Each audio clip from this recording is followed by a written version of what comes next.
on SiriusXM channels 91, Internet 933.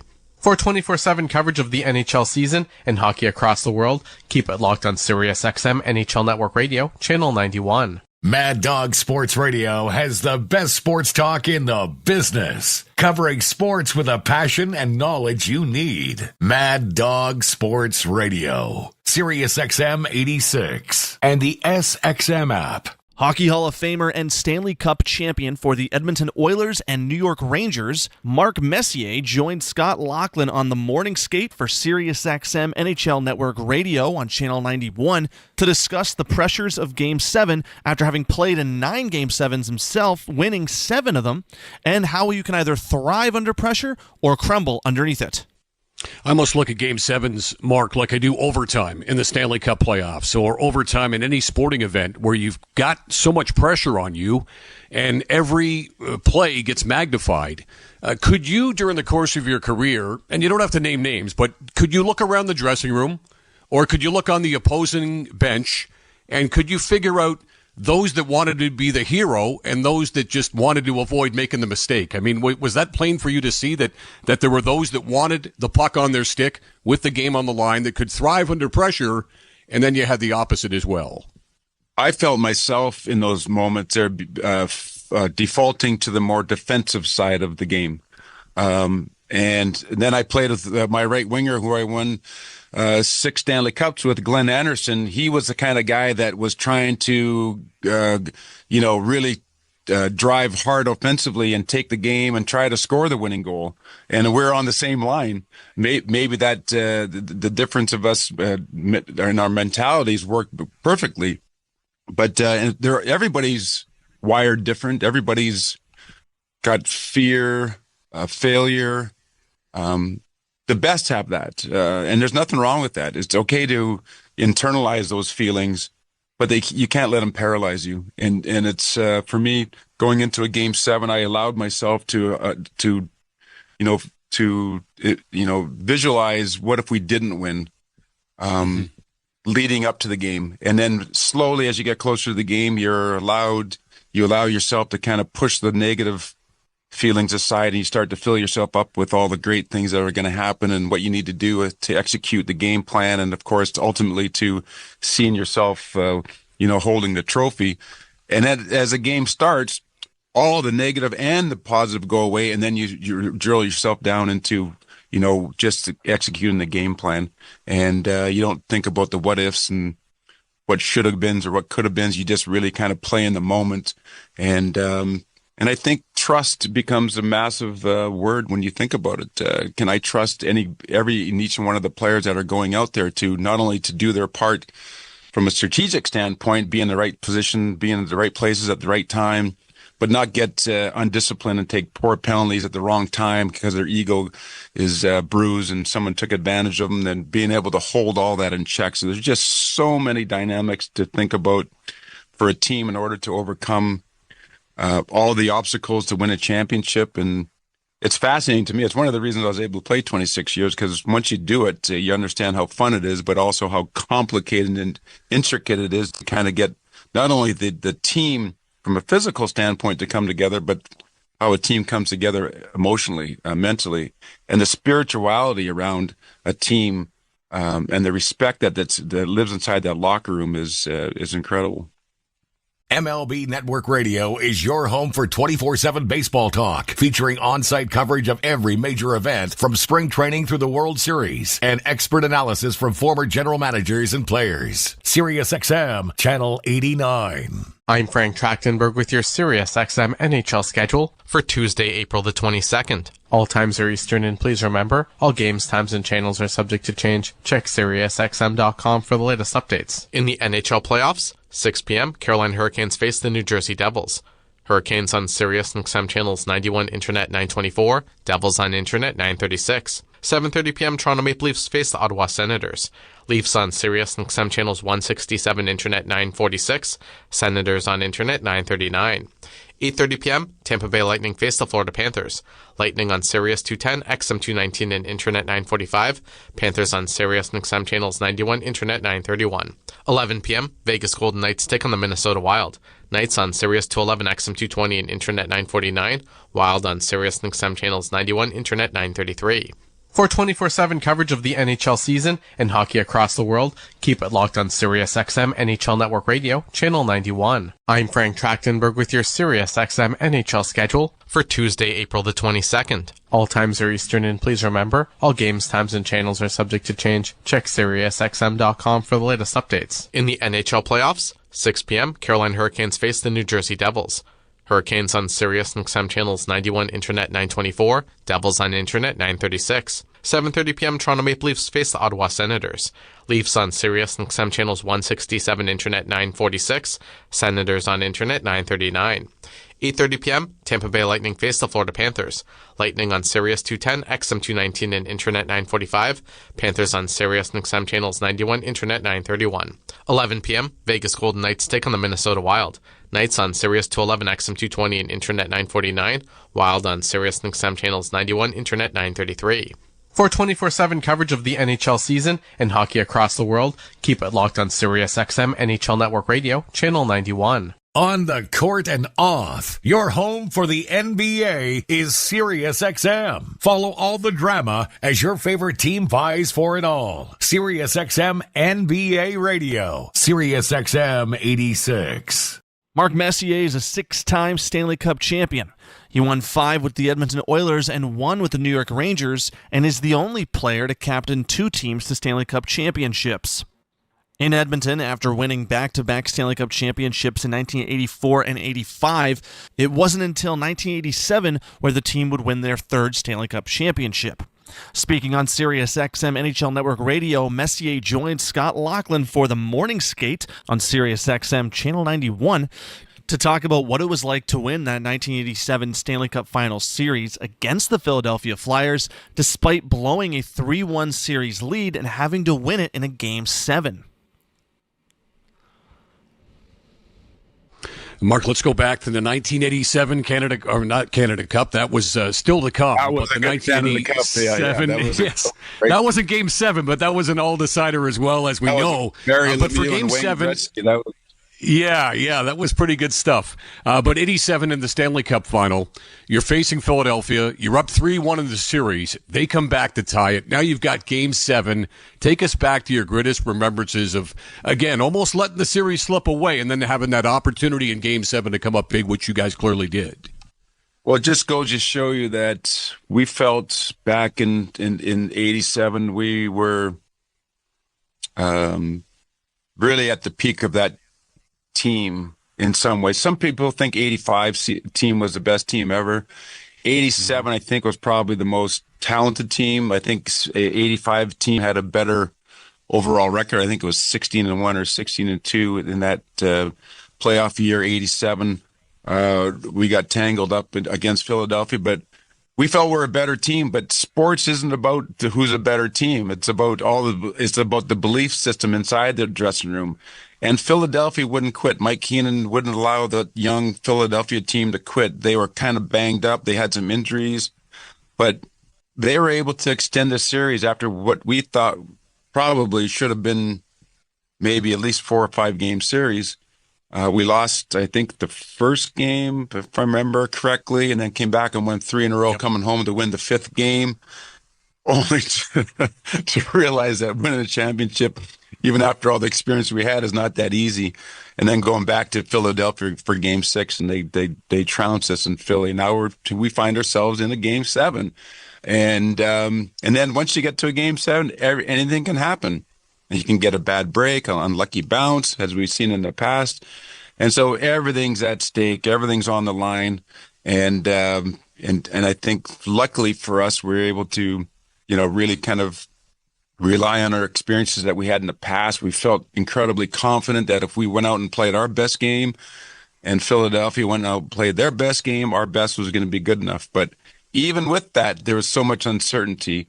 And sure enough, we were able to win our 3rd cup in 4 years, which was quite an incredible feat. That was Hockey Hall of Famer and Stanley Cup champion for the Edmonton Oilers, Mark Messier, on SiriusXM NHL Network Radio's The Morning Skate with Scott Laughlin on Channel 91.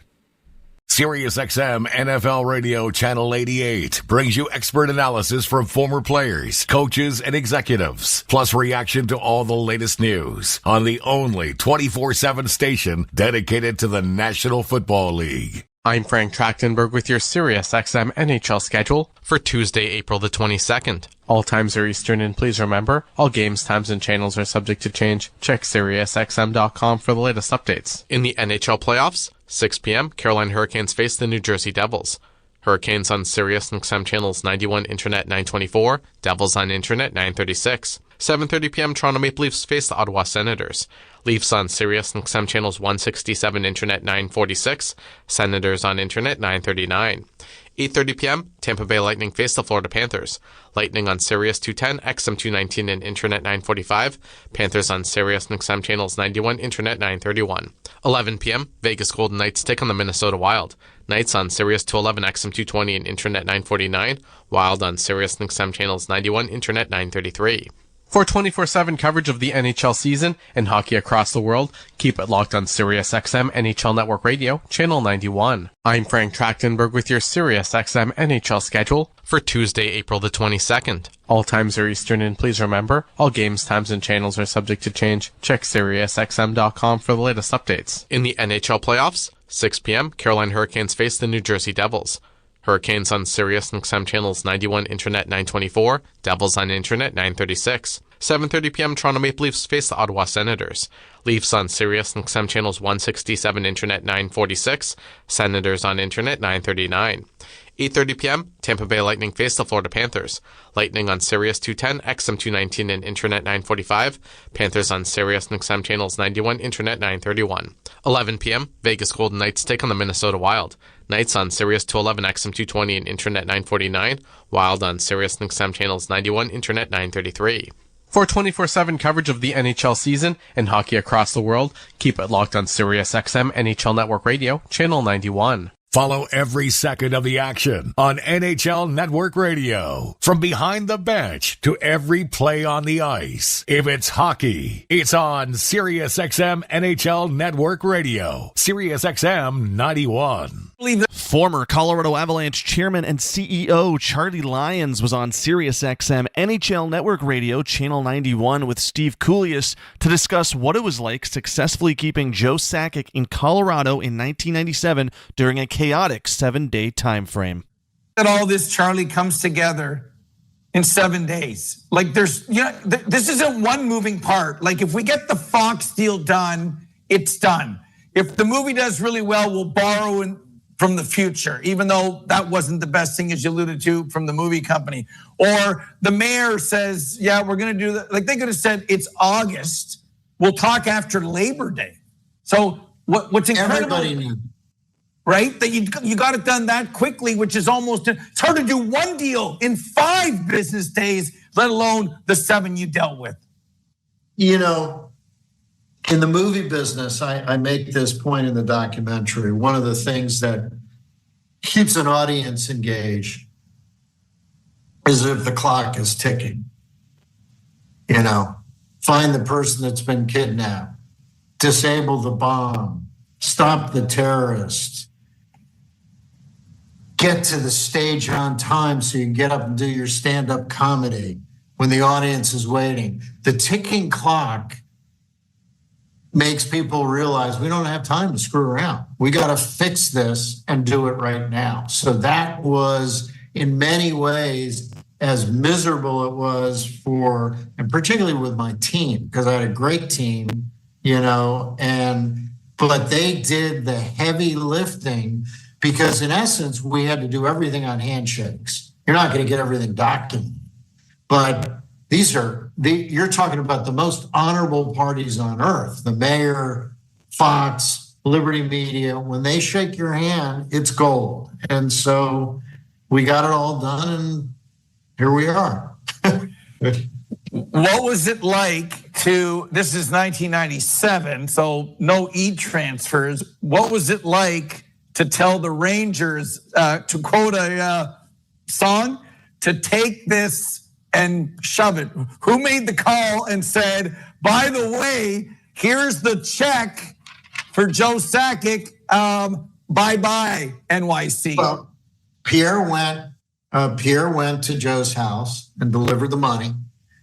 I got up with Liberty and Fox and the mayor and at City Hall, and we announced the arena deal, Fox and Liberty. And we were coordinated. It was choreographed.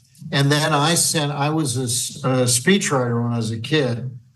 And I had the blessing to do some work for the governor of New York when he was vice president, Nelson Rockefeller. And he had that famous picture where he was being heckled and he offered his opinion of that.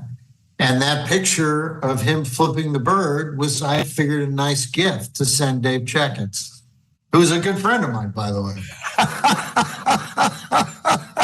I love it. I never knew that. I love it. Hear it all on demand. Your favorite shows, your favorite games. Don't miss a second of your favorite SiriusXM programming on demand with the SiriusXM app. Download it now for free. I'm Frank Trachtenberg with your SiriusXM NHL schedule for Tuesday, April the 22nd. All times are Eastern, and please remember, all games, times, and channels are subject to change. Check SiriusXM.com for the latest updates. In the NHL playoffs, 6 p.m., Carolina Hurricanes face the New Jersey Devils. Hurricanes on SiriusXM channels 91, Internet 924, Devils on Internet 936. 7:30 p.m., Toronto Maple Leafs face the Ottawa Senators. Leafs on SiriusXM channels 167, Internet 946, Senators on Internet 939. 8:30 p.m., Tampa Bay Lightning face the Florida Panthers. Lightning on Sirius 210, XM 219, and Internet 945. Panthers on SiriusXM channels 91, Internet 931. 11 p.m., Vegas Golden Knights take on the Minnesota Wild. Knights on Sirius 211, XM 220, and Internet 949. Wild on SiriusXM channels 91, Internet 933. For 24/7 coverage of the NHL season and hockey across the world, keep it locked on SiriusXM NHL Network Radio, Channel 91. I'm Frank Trachtenberg with your SiriusXM NHL schedule for Tuesday, April the 22nd. All times are Eastern, and please remember, all games, times, and channels are subject to change. Check SiriusXM.com for the latest updates. In the NHL playoffs, 6 p.m., Carolina Hurricanes face the New Jersey Devils. Hurricanes on SiriusXM channels 91, Internet 924, Devils on Internet 936. 7:30 p.m., Toronto Maple Leafs face the Ottawa Senators. Leafs on SiriusXM channels 167, Internet 946, Senators on Internet 939. 8:30 p.m., Tampa Bay Lightning face the Florida Panthers. Lightning on Sirius 210, XM 219, and Internet 945. Panthers on SiriusXM channels 91, Internet 931. 11 p.m., Vegas Golden Knights take on the Minnesota Wild. Knights on Sirius 211, XM 220, and Internet 949. Wild on SiriusXM channels 91, Internet 933. For 24/7 coverage of the NHL season and hockey across the world, keep it locked on SiriusXM NHL Network Radio, Channel 91.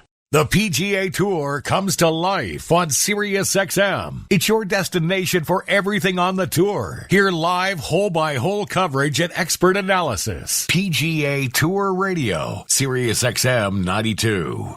Former owner of the Colorado Avalanche, Charlie Lyons, had 7 days to figure out how to keep Joe Sackic from joining the New York Rangers back in '97, and he stopped by SiriusXM NHL Network Radio with Steve Koulias to talk about how a little film called Air Force One helped him feel more confident in the face of this chaos and keep Sackic.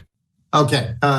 Coincident with that, we were releasing Air Force One. I had another company, Beacon Communications, run by two terrific film producers, Armin Bernstein and Mark Abraham.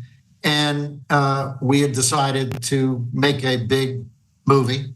There's no guarantee how those things work out, but everything came together. Wolfgang Peterson, Harrison Ford, terrific script by Andrew Marlowe. And it was pure joy. And it came out and it was one of the most successful movies of all time, leading R-rated release in history. So you're feeling kind of good about things. And what that did was it created some confidence when you get cold-cocked like this. A really successful organization, Jim Cronin, Art Aaron, Tim Romani, who built Kaminsky Park, to sort of huddle and say, okay, what do we do with this? Do we want 5 draft picks? What are we going to do without Joe? Well, that was an idiot test, right? What are you going to do without Joe? You're going to end up in the toilet. And Joe was, somebody that Pierre saw as a potential successor for him when he was no longer interested in being the president of the team. And so there was so much at stake. In essence, what you do, you bang around like a pinball for about 3 days trying to figure out where the restroom is. But then you get your act together and you say, okay, well, let's not waste this crisis. What would we need to do to put ourselves, the company, in the best position to feel smart about matching this offer? And the answer was pretty simple. You're not going to take money from the film company and pay a professional athlete and say, thanks for, you've grown up, Beacon, you've done a great job, and as a prize, we're going to take all your money away and play a hockey player. That wouldn't happen. But what that did is it allowed me to pick up the phone and call the mayor and say, hey, Wellington, look, let's finish the arena deal, because in order to sell to all of our free agents a vision about what Denver sports and Colorado sports can be, we should be in a state-of-the-art venue. And we've got all the pieces in place to do that. Let's finish that deal. That'll send a message. And these things we're haggling over, I need them to pay Joe Sackic and keep the team together. We've got to be able to put a respectable product on the ice. Number two, great corporate partner, Liberty Media. They're legendary in the media business. And to reach out to them and say, look, now we have the arena. We've got these two teams and things are relatively stable. How would you like to invest in a small piece? And not coincidentally, the exact number that we need to match this offer. So I'm padding, our resources. And then the final piece, which was the one we were pretty confident we could get done. We didn't know if we'd get any of it done, but we were confident we might get this last one done, is that Fox wanted to re-up with the Avalanche and the Nuggets. So to cement them for a long period of time and maybe recalibrate the rights payment so we got more up front, again, improving, that gave us the strength to then turn around and on day 7 and say, oops, sorry, you stank. SiriusXM has soccer covered end to end. SiriusXM FC. Hear live play-by-play and talk shows hosted by legends of the game. It's SiriusXM FC on Channel 157. I'm Frank Trachtenberg with your SiriusXM NHL schedule for Tuesday, April the 22nd. All times are Eastern, and please remember, all games, times, and channels are subject to change. Check SiriusXM.com for the latest updates. In the NHL playoffs, 6 p.m., Carolina Hurricanes face the New Jersey Devils. Hurricanes on SiriusXM channels 91 Internet 924, Devils on Internet 936. 7:30 p.m. Toronto Maple Leafs face the Ottawa Senators. Leafs on SiriusXM channels 167 Internet 946, Senators on Internet 939. 8:30 p.m., Tampa Bay Lightning face the Florida Panthers. Lightning on Sirius 210, XM 219, and Internet 945. Panthers on SiriusXM channels 91, Internet 931. 11 p.m., Vegas Golden Knights take on the Minnesota Wild. Knights on Sirius 211, XM 220, and Internet 949. Wild on SiriusXM channels 91, Internet 933. For 24/7 coverage of the NHL season and hockey across the world, keep it locked on SiriusXM NHL Network Radio, Channel 91. I'm Frank Trachtenberg with your SiriusXM NHL schedule for Tuesday, April the 22nd. All times are Eastern, and please remember, all games, times, and channels are subject to change. Check SiriusXM.com for the latest updates. In the NHL playoffs, 6 p.m., Carolina Hurricanes face the New Jersey Devils. Hurricanes on SiriusXM channels 91 Internet 924, Devils on Internet 936. 7:30 p.m. Toronto Maple Leafs face the Ottawa Senators. Leafs on SiriusXM channels 167 Internet 946, Senators on Internet 939. 8:30 p.m., Tampa Bay Lightning face the Florida Panthers. Lightning on Sirius 210, XM 219, and Internet 945. Panthers on SiriusXM channels 91, Internet 931. 11 p.m., Vegas Golden Knights take on the Minnesota Wild. Knights on Sirius 211, XM 220, and Internet 949. Wild on SiriusXM channels 91, Internet 933.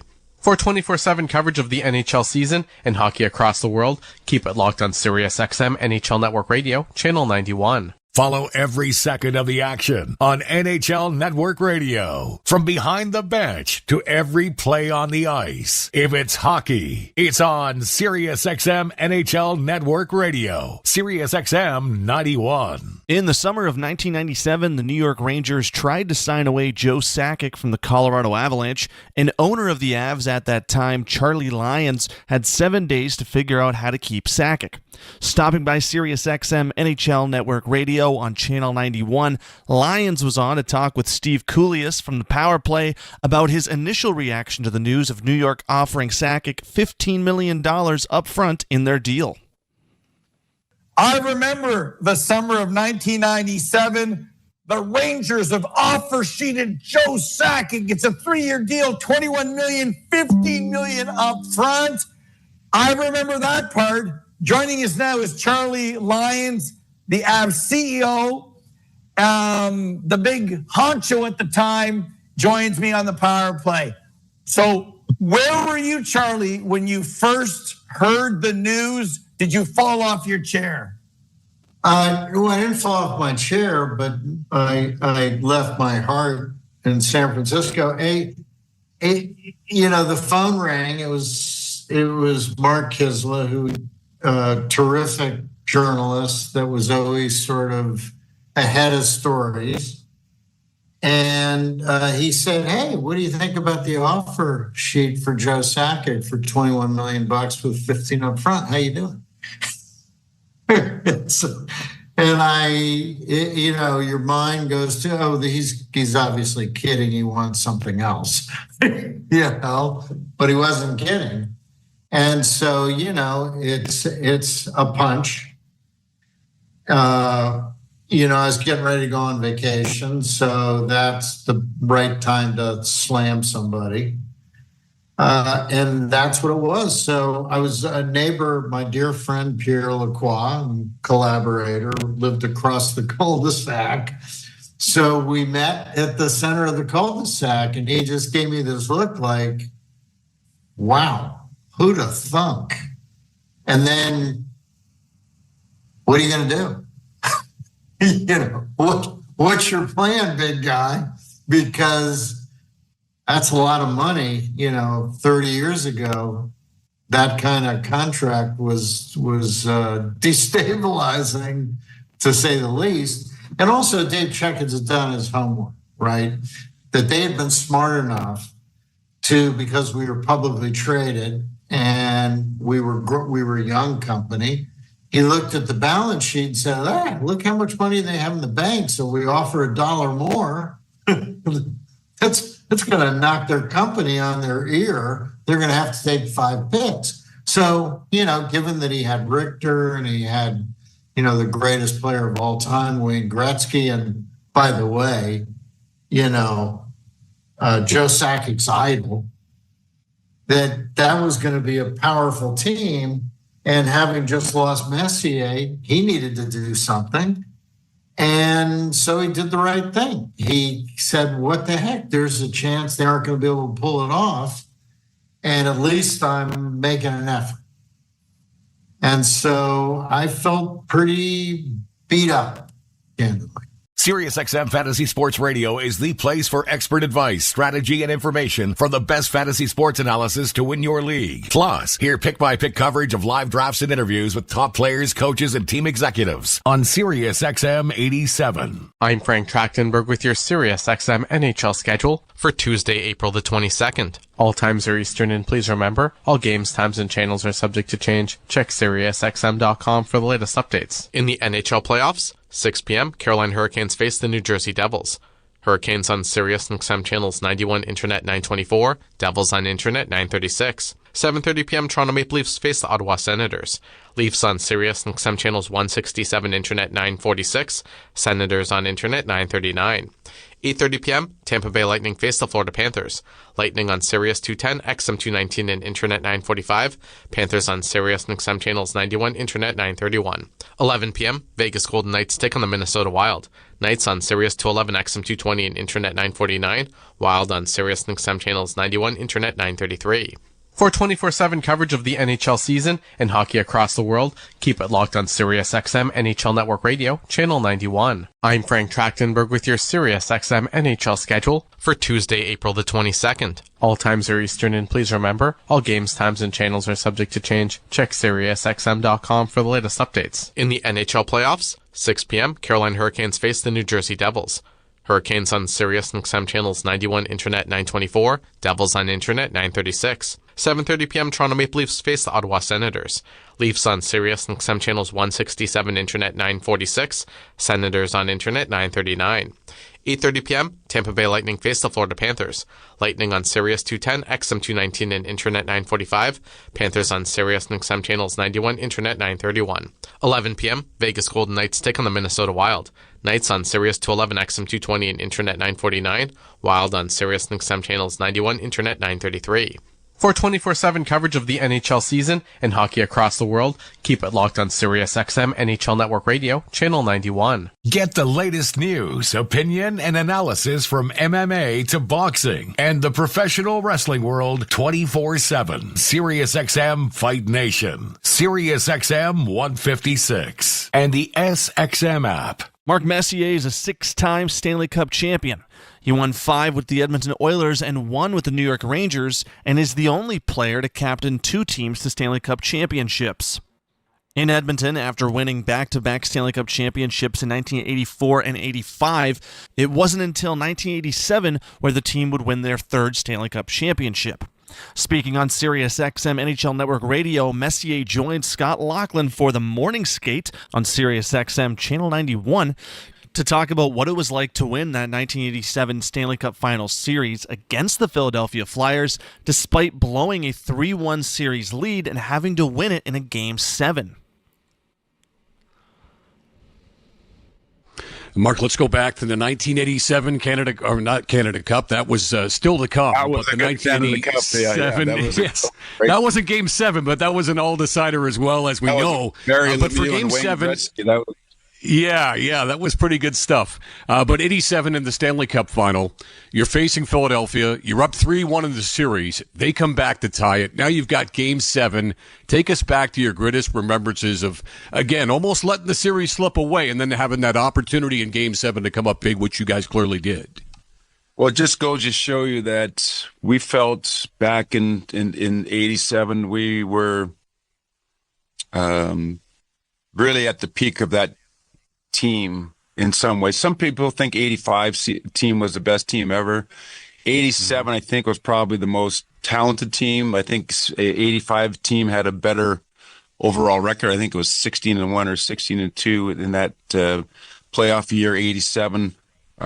We got tangled up against Philadelphia, but we felt we're a better team. But sports isn't about who's a better team. It's about it's about the belief system inside the dressing room.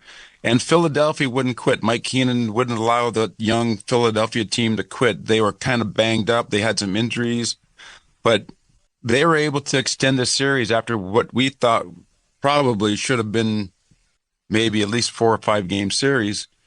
We lost, I think, the first game, if I remember correctly, and then came back and won 3 in a row, coming home to win the 5th game, only to realize that winning a championship, even after all the experience we had, is not that easy. And then going back to Philadelphia for Game 6, and they trounced us in Philly. Now we find ourselves in a Game 7, and then once you get to a Game 7, anything can happen.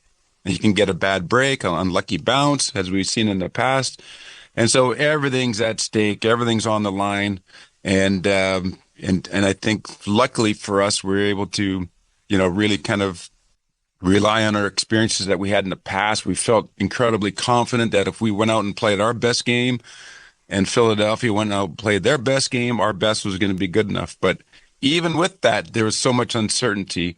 And sure enough, we were able to win our 3rd cup in 4 years, which was quite an incredible feat.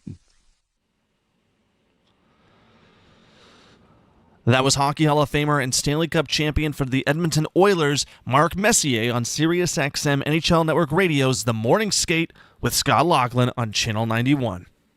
Mad Dog Sports Radio has the best sports talk in the business, covering sports with a passion and knowledge you need. Mad Dog Sports Radio, SiriusXM 86, and the SXM app. I'm Frank Trachtenberg with your SiriusXM NHL schedule for Tuesday, April the 22nd. All times are Eastern, and please remember, all games, times, and channels are subject to change. Check SiriusXM.com for the latest updates. In the NHL playoffs, 6 p.m., Carolina Hurricanes face the New Jersey Devils. Hurricanes on Sirius and XM channels 91 Internet 924, Devils on Internet 936. 7:30 p.m. Toronto Maple Leafs face the Ottawa Senators. Leafs on Sirius and XM channels 167 Internet 946, Senators on Internet 939. 8:30 p.m. Tampa Bay Lightning face the Florida Panthers. Lightning on Sirius 210, XM 219 and Internet 945. Panthers on Sirius and XM channels 91, Internet 931. 11 p.m. Vegas Golden Knights take on the Minnesota Wild. Knights on Sirius 211, XM 220 and Internet 949. Wild on Sirius and XM channels 91, Internet 933. For 24/7 coverage of the NHL season and hockey across the world, keep it locked on SiriusXM NHL Network Radio, Channel 91. I'm Frank Trachtenberg with your SiriusXM NHL schedule for Tuesday, April the 22nd. All times are Eastern, and please remember, all games, times, and channels are subject to change. Check SiriusXM.com for the latest updates. In the NHL playoffs, 6 p.m., Carolina Hurricanes face the New Jersey Devils. Hurricanes on Sirius and XM channels 91, Internet 924, Devils on Internet 936. 7:30 p.m. Toronto Maple Leafs face the Ottawa Senators. Leafs on Sirius and XM channels 167, Internet 946, Senators on Internet 939. 8:30 p.m. Tampa Bay Lightning face the Florida Panthers. Lightning on Sirius 210, XM 219 and Internet 945. Panthers on Sirius and XM channels 91, Internet 931. 11 p.m. Vegas Golden Knights take on the Minnesota Wild. Knights on Sirius 211, XM 220 and Internet 949. Wild on Sirius and XM channels 91, Internet 933. For 24/7 coverage of the NHL season and hockey across the world, keep it locked on SiriusXM NHL Network Radio, Channel 91. MLB Network Radio is your home for 24/7 baseball talk, featuring on-site coverage of every major event from spring training through the World Series and expert analysis from former general managers and players. SiriusXM Channel 89. New York Rangers legend and Hockey Hall of Famer Mark Messier joined Scott Laughlin on SiriusXM NHL Network Radio, Channel 91, to share what it was like to play in the 1994 finals with the New York Rangers, as well as ending the 54-year drought for the franchise and how that team represented what a hockey team is all about. Well, look, I'd be remiss if I didn't ask you about 1994 as well. You mentioned Mike Keenan. We spoke with him in studio a couple of weeks ago. He still speaks so highly of you and of that run. So take us back to ending the 54-year drought. In Game 7, you get a power play goal. You shovel a puck underneath of Kirk McLean. Stands up as the game winner, as it turns out. So take us back to that hot, steamy night. What was it, June 14th of 1994 at the Garden in New York? Just, I guess just starting, going to the rink, trying to keep your same routine. Brian Leach and I would always drive together down through Times Square, down Broadway 7th Avenue to take a right-hand turn on 33rd Street. And you could feel things were different, even from the Upper West Side. Just the vibe and the energy of the whole city was just electrified. Getting down towards Madison Square Garden, seeing the crowd already starting to build, the police officers surrounding the garden. It was a carnival-like atmosphere. Obviously, we knew we were something on the cusp of doing something that hadn't been done in 54 years. The magnitude of it was palpable. I mean, the energy, just everything just seemed to be so electrified. You try to keep yourself in the moment. You try to stay with your routine. Obviously, there's a much more at stake. And then, we found ourselves, much like we did in 87, up 3-1 in the series, losing to fifth game, where it was pretty much a foregone conclusion that New York Rangers were finally going to win a Stanley Cup after 54 years. Only to find ourselves, the party atmosphere got a little bit delayed and then had to go back to Vancouver, which again, we got trounced in Vancouver, just like we did in 87. And now we're coming home for Game 7. And the same thing happened. We felt good about our chances. We felt we were a better team than Vancouver. We felt that we should have wrapped up the series earlier against Vancouver, but that's the greatest thing about sports. You can think all you want, but the reality is they got a heartbeat over there too. They got pride over there too. They're there for a reason because they're a great team. And here we are in Game 7 and happen to go out and execute a great game plan to beat a very hungry, very young, very physical, hard team to play against in Vancouver.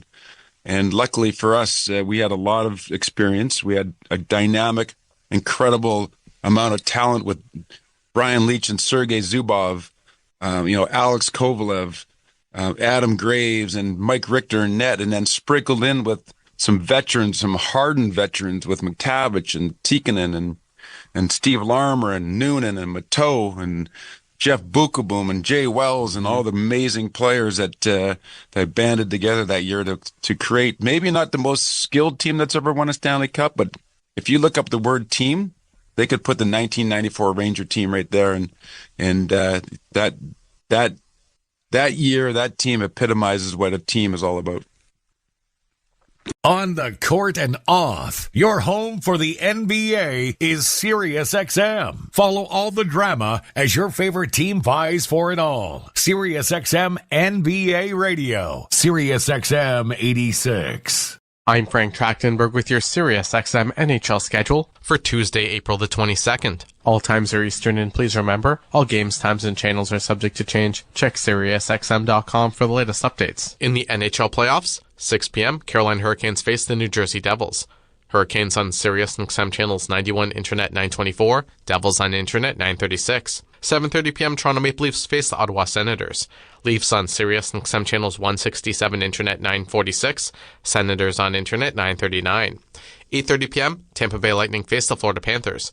Lightning on Sirius 210, XM 219, and Internet 945. Panthers on SiriusXM channels 91, Internet 931. 11 p.m., Vegas Golden Knights take on the Minnesota Wild. Knights on Sirius 211, XM 220, and Internet 949. Wild on SiriusXM channels 91, Internet 933. For 24/7 coverage of the NHL season and hockey across the world, keep it locked on SiriusXM NHL Network Radio, Channel 91. I'm Frank Trachtenberg with your SiriusXM NHL schedule for Tuesday, April the 22nd. All times are Eastern, and please remember, all games, times, and channels are subject to change. Check SiriusXM.com for the latest updates. In the NHL playoffs, 6 p.m., Carolina Hurricanes face the New Jersey Devils. Hurricanes on SiriusXM channels 91, Internet 924, Devils on Internet 936. 7:30 p.m., Toronto Maple Leafs face the Ottawa Senators. Leafs on SiriusXM channels 167, Internet 946, Senators on Internet 939. 8:30 p.m., Tampa Bay Lightning face the Florida Panthers. Lightning on Sirius 210, XM 219, and Internet 945.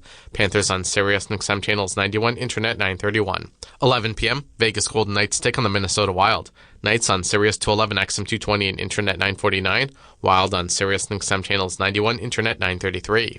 For 24/7 coverage of the NHL season and hockey across the world, keep it locked on SiriusXM NHL Network Radio, Channel 91. SiriusXM NFL Radio Channel 88 brings you expert analysis from former players, coaches, and executives, plus reaction to all the latest news on the only 24/7 station dedicated to the National Football League. Six-time Stanley Cup champion and Hockey Hall of Famer Mark Messier stopped by SiriusXM NHL Network Radio's The Morning Skate with Scott Laughlin to discuss what Game 7 means to him and what it's like to also lose a Game 7. Well, when you think about the two greatest words in sports, you think about Game 7 for many reasons. Obviously, to get to a Game 7, both teams obviously very evenly matched from the literal sense, the Game 7. You don't have to be a sport fan to understand that something's big at stake and that you will go watch it, even if you don't know the teams, you don't know the players, you know the backdrop, because it's the greatest form of reality TV in the world, because there is going to be a winner and a loser. A lot at stake, obviously. But for me personally, it's a lifetime journey to acquire the skill set that's required to be able to perform when the stakes are the highest, under the most scrutinized pressure, when you're expected to perform. And you think about a Game 7 moment or Game 7, that's when you have to perform. It's a winner or go home situation.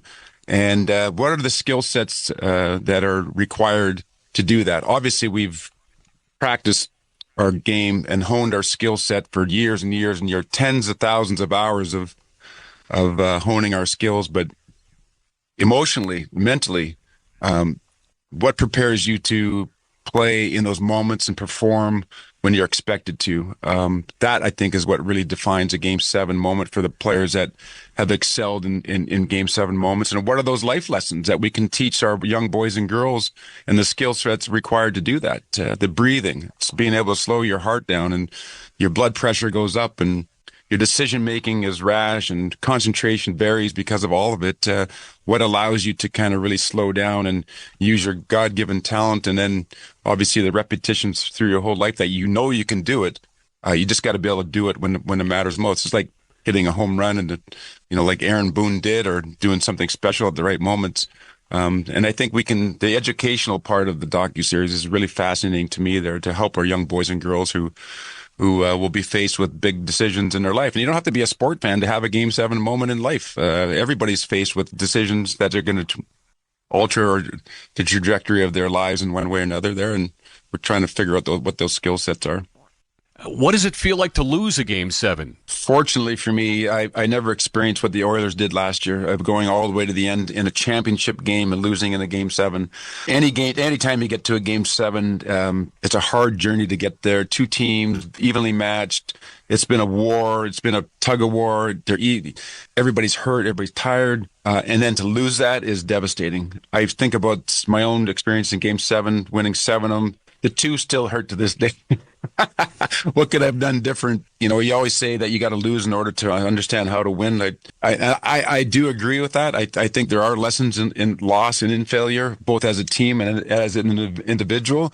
If I had my preference, I would have liked to have learned those lessons while I was winning. But unfortunately, that's just not the way it is. But I look back at it now and just think about how grateful I am for all the lessons in wins and the losses, because it really ends up defining who you are as a person and as a player. Follow every second of the action on NHL Network Radio. From behind the bench to every play on the ice. If it's hockey, it's on SiriusXM NHL Network Radio. SiriusXM 91. I'm Frank Track. You're listening to NHL Play-by-Play on SiriusXM.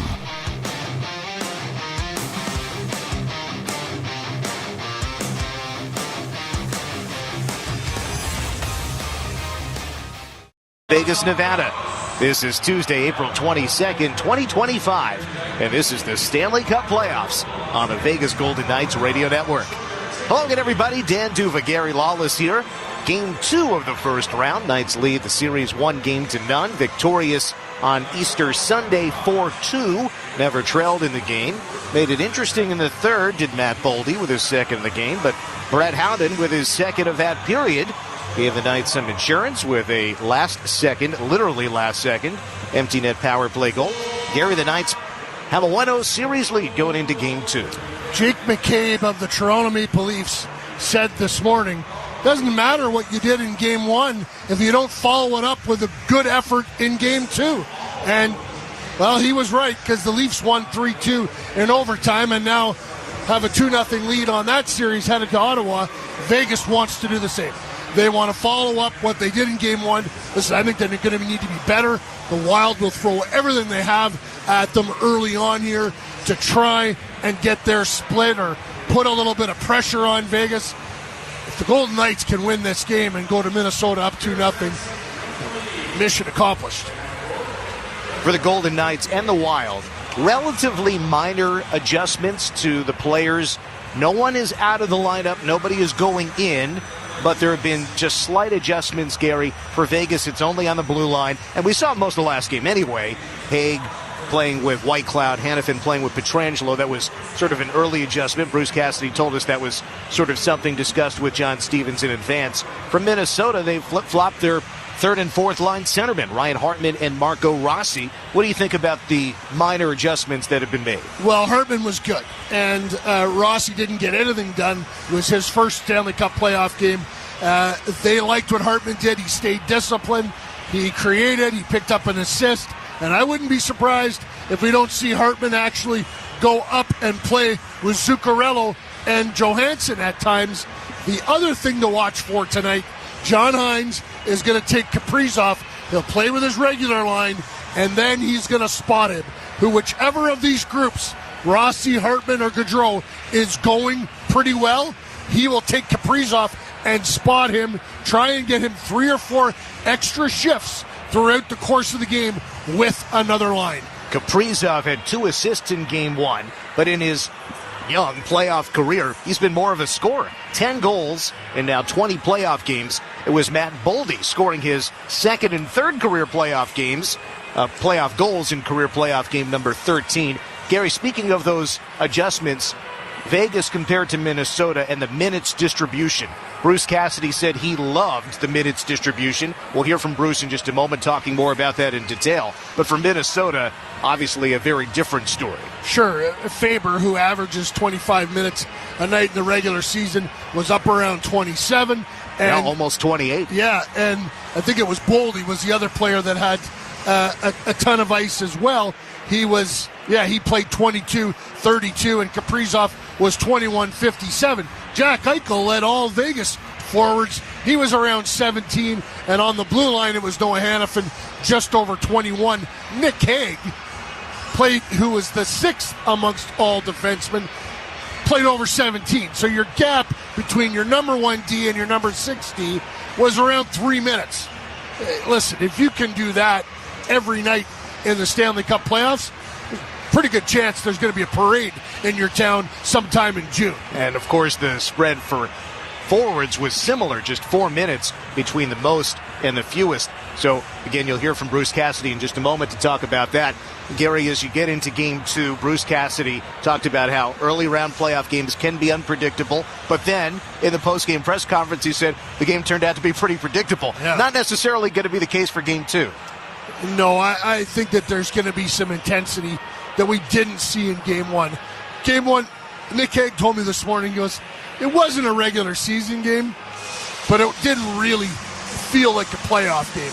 And I expect Minnesota to try and get Vegas off of its game and look for Hartman and Eriksson Ek to try and disturb you-know-what early on. We'll hear from Bruce Cassidy when we come back. Game 2 on deck from T-Mobile Arena. The Knights winners in Game 1 4-2. Wild trying to sneak in a victory on the road before the series shifts to St. Paul in just a couple of days. Presented by Lee's Discount Liquor. You're listening to the Vegas Golden Knights Radio Network. Vegas! On behalf of Knock the Injury Law, Golden Pipes, Carnell Johnson. If you've been hurt, Knock the is the word. Call 702-INJURED. For Han Nakvi with Nakvi Injury Law. Imagine you've been injured in an accident. Now, do you want an assembly line law firm that treats you like a number and settles early for easy money? Hell no. Call me now for a free consultation at 702-INJURED. Hey Vegas, hungry for game day? Nacho Daddy, proud sponsor of your Vegas Golden Knights, has you covered with winning specials. Suit up for the return of the Golden Knight Nachos, stacked with marinated filet mignon, gooey cheese, and all the fixings. And here's the power play. Show us your game day ticket and your first Daddy's margaritas on us. Celebrate 7 seasons of hashtag Vegas-born greatness with gourmet nachos, icy margaritas, in the spirit of the Knights. Nacho Daddy, never a dry chip, always a great time. Visit us after the game and unite the realm. Must be 21 or older for margaritas. Please drink responsibly. Back to the Fortress for more Stanley Cup playoff action with Dan Tuva and Jerry Lawler. In Las Vegas, the Golden Knights play Game 2 of the first round against Minnesota. I'm Dan Duva with head coach of the Knights, Bruce Cassidy. Bruce, a victory in Game 1. What did you see? That was a good game. Not great for either side, but I thought both teams played to their identity. I think both teams know there's areas they need to get better on at. Kind of a low event special teams night, which is fairly typical of us and probably will be of Minnesota. We'll see. There seems to be a few more penalties called around the league, so I think the officials are willing to call them. But I thought both teams played with pretty good discipline. We were able to finish a little better, and that's probably about it. The minutes, you said after the game that you loved the distribution of the minutes. Can you give us a glimpse into what you saw there, how it happened, and why you, quote-unquote, love it? Well, because you're playing every second night at a high intensity. So, the more minutes guys play, sometimes the better they feel and whatnot. But at some point, it catches up to you, if they're hard minutes especially. So, and they're going to be against Minnesota. They don't give you any easy ice, so they're physical. So, you're out there. It's competitive minutes. So, and it also builds good group morale, right? If one line's not playing at all or getting overlooked quite a bit, it shouldn't happen, but it's easy to sort of drift a little bit, right? And and wonder why and etc. So if you can build that into your team where everyone feels they have value, it's never going to be 100% equal. Not every forward's going to play 50. You know, they understand that. Players understand that there's a role, but you want to give them a meaningful role. And along with that role comes minutes, right? So if we're able to do that, I always feel better about our team. You had said to us recently, no matter where Brett Howden plays in the lineup, we've asked him to play the same game. He scores 2 goals. What did you see? Well, he scores off the wing with a great shot. He's been playing a lot of center, so some of those goals probably come more through the middle of the ice. But, yeah, just more of the same. More of the same, continuity, consistency. Play your game. I think he was on the kill at the end of the game. Gets a power play goal as a result of it. Just keep being Brett Howden. That's all we can ask. And Tomas Hertl, of course, so much different than a year ago where he was coming off that knee procedure and only had a handful of regular season games. And he was remarking earlier in the pregame show just how different it is this year. To have that first goal, to have a big face-off win, set a screen for the power play goal for Dorofeev, seemed like the epitome of a Tomas Hertl game. Yeah, well, certainly the power play part. He's been good on the draw. We missed him when he was out. He's a big body in front. He goes from the bumper to the net front, so it's a hard guy to cover. 5-on-5, he wins a battle. He's a big man. I mean, it's a 50-50 puck with him in favor. And nothing magical about it. That's just out competing the other guy, and some of it is just it's physics. He's big and he's strong, so he probably would have done it to a lot of guys. And then the next part is, firing that shot under duress and picking a corner like that. That's the new NHL, right? Those shots by the goalie's ears, it seems like, and especially when they're crowded, taking away the bottom part of the net. So there's going to be some of those opportunities will come along. Good for him for recognizing it. And, yeah, just keep building off it. He's had a great year for us. It was an unfortunate injury, and it ended up that he could play at the end of the year and play in the playoffs. We're fortunate because that one was happening in real time. We weren't sure. And fortunate for us because he's got his game. He's found his legs. He has more purpose this year simply because he's been around the team more and been a bigger part of it. Let me also mention he is the epitome of, as you say, enjoy the game, enjoy this. He is always enthusiastic in the way he conducts himself, the way he speaks. Seems to me that would be just as important as anything else, the intangibles of Tomas Hertl. Yeah, is it fun as always, or what was his? He had it. Fun must be always. Fun must be always. Yeah. Well, I mean, maybe us coaches should tell each other that too. Enjoy it a little more, but good for him. He's got a larger than life personality. He's always got a smile on his face, and he's still got intensity to take it out on the ice. So, good for him. He's a big piece of our team this year that we knew we were getting, and we tried to get the most out of him we could last year, and I think through no fault of anybody, it just wasn't able to materialize quick enough, and this year it's happening. Of course, as you said, going into a series, there are going to be adjustments from game to game. It can be unpredictable. Game 1 was sort of predictable. What are you predicting here in Game 2? Well, I'm not going to predict anything. I'm just going to make assumptions on knowing them and knowing us that you're going to see a similar type game. I don't think anybody's going to break away from how they want to play. Could the game open up? Of course. Look what happened in Edmonton or in LA last night. All of a sudden, it's a 6-5 game. So you don't know what's going to happen, but or there could be a bunch of penalties called and both teams are on the power play. I don't know. My guess is it'll be a low-scoring game where teams are going to try to manage the puck as best they can, not turn it over between the Blues.